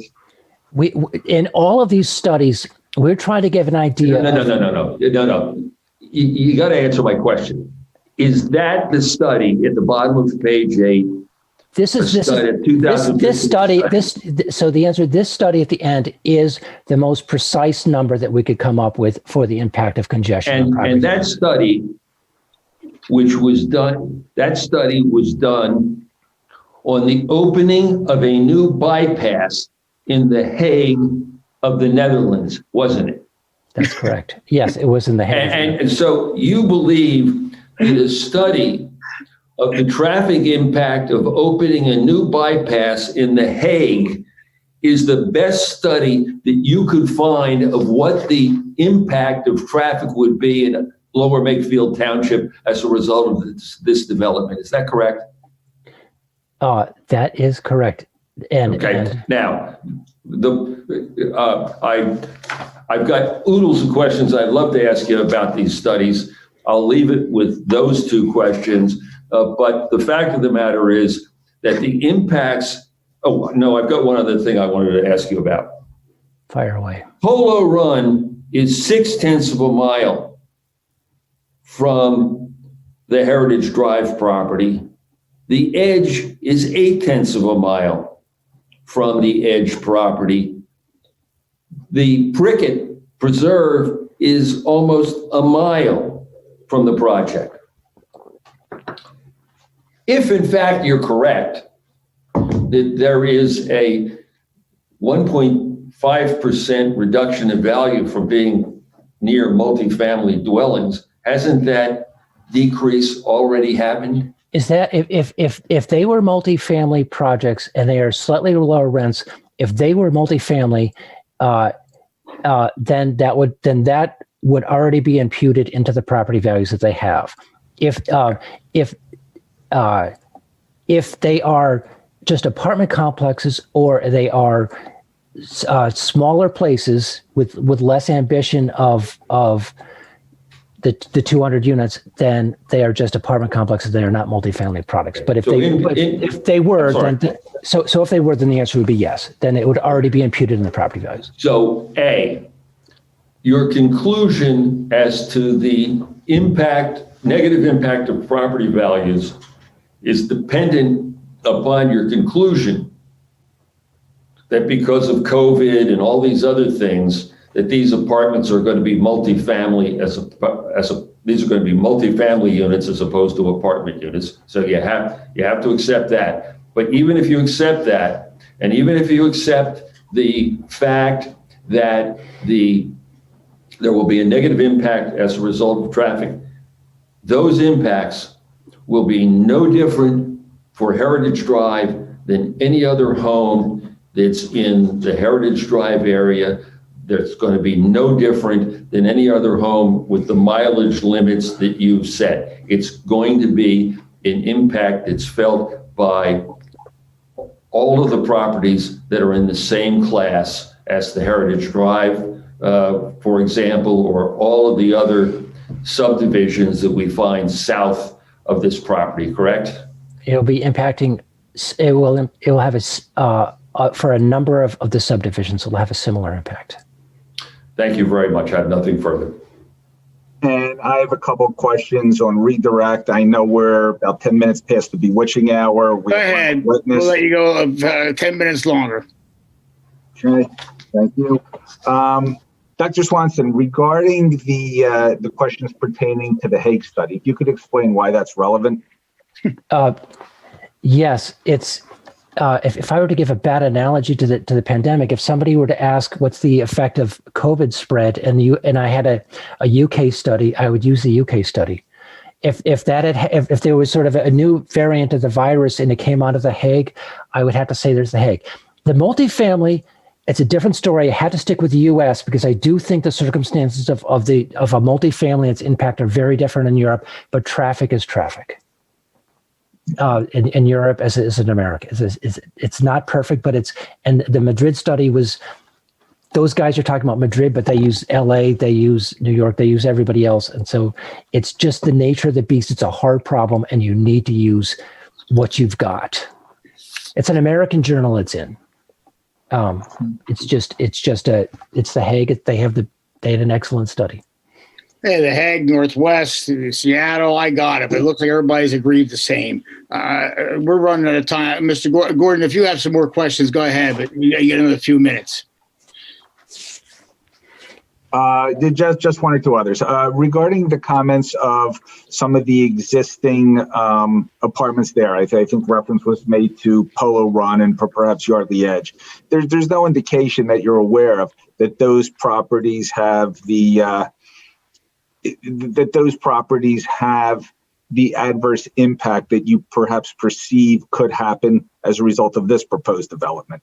No, because they're not multifamily. Okay. No further questions. All right. Well, look, we're getting late. Obviously, we have a lot of other testimony. You have another guy that's going to testify. You somebody else as well. We're going to obviously have to continue this. The applicant, I think, is one of the applicants. We have one more guy that wants to testify. That's correct. Okay. Yes. Okay. And we certainly have public comment on standing only.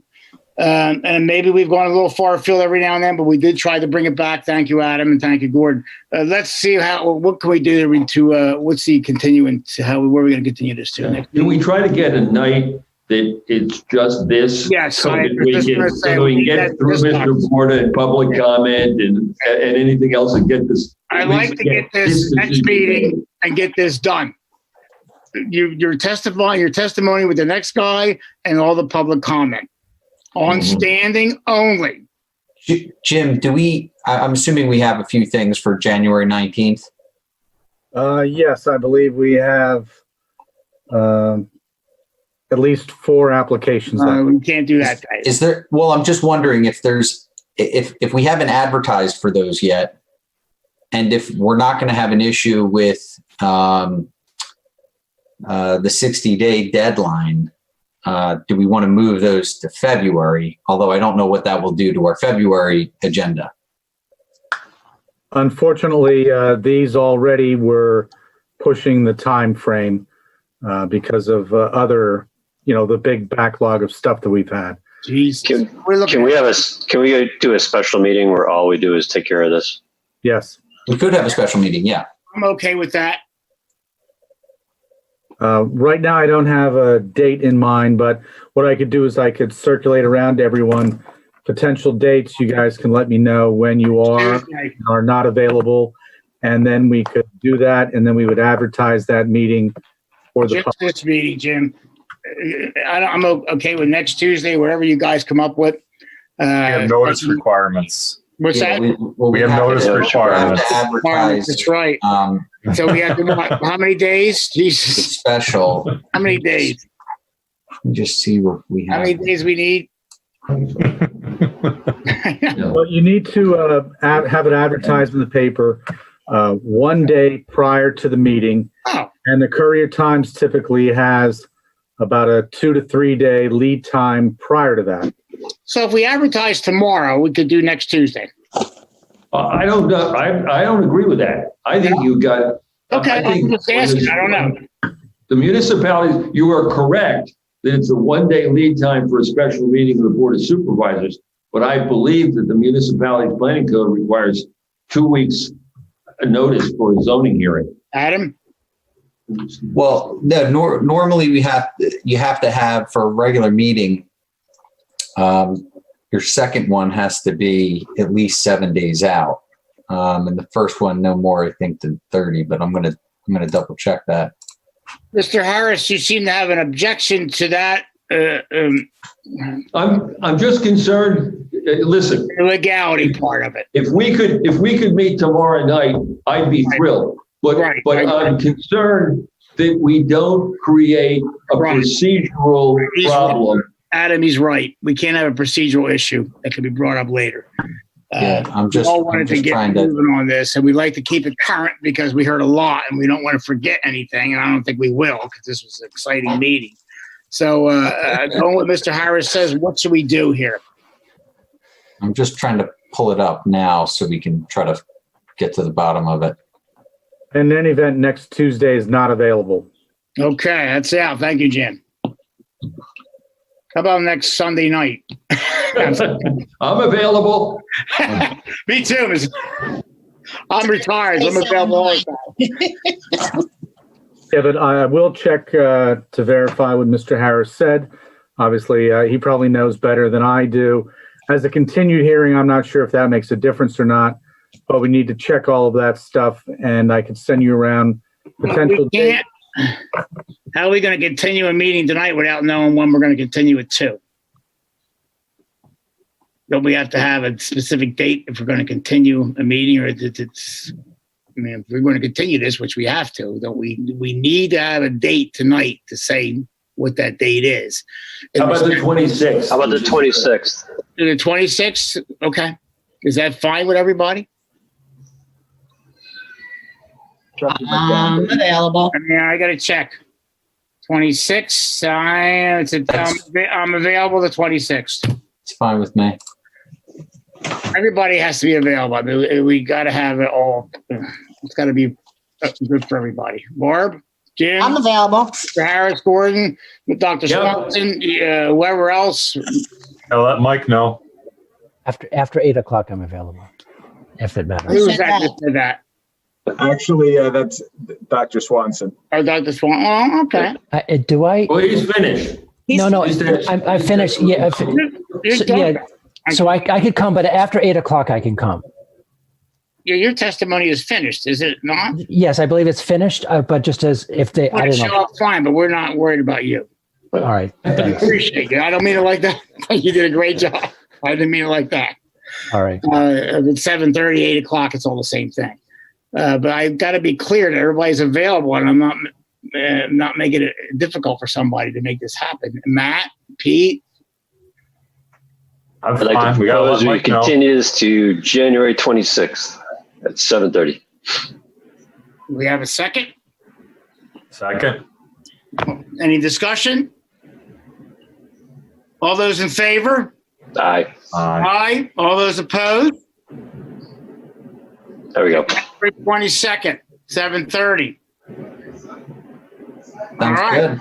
I want to Good thank night, guys. everybody. I know this is tenuous, and it is, but I appreciate it. Thank you very much. Thank you all. Thank you, Mr. Harris. Thank you. And Mr. Dumack, thank you very much. I appreciate it. I know it's tough for everybody, but this is what happens. We got to be fair to everybody. And I think we are. Remember, standing only. And we got a lot of public comment. All right, January 26th.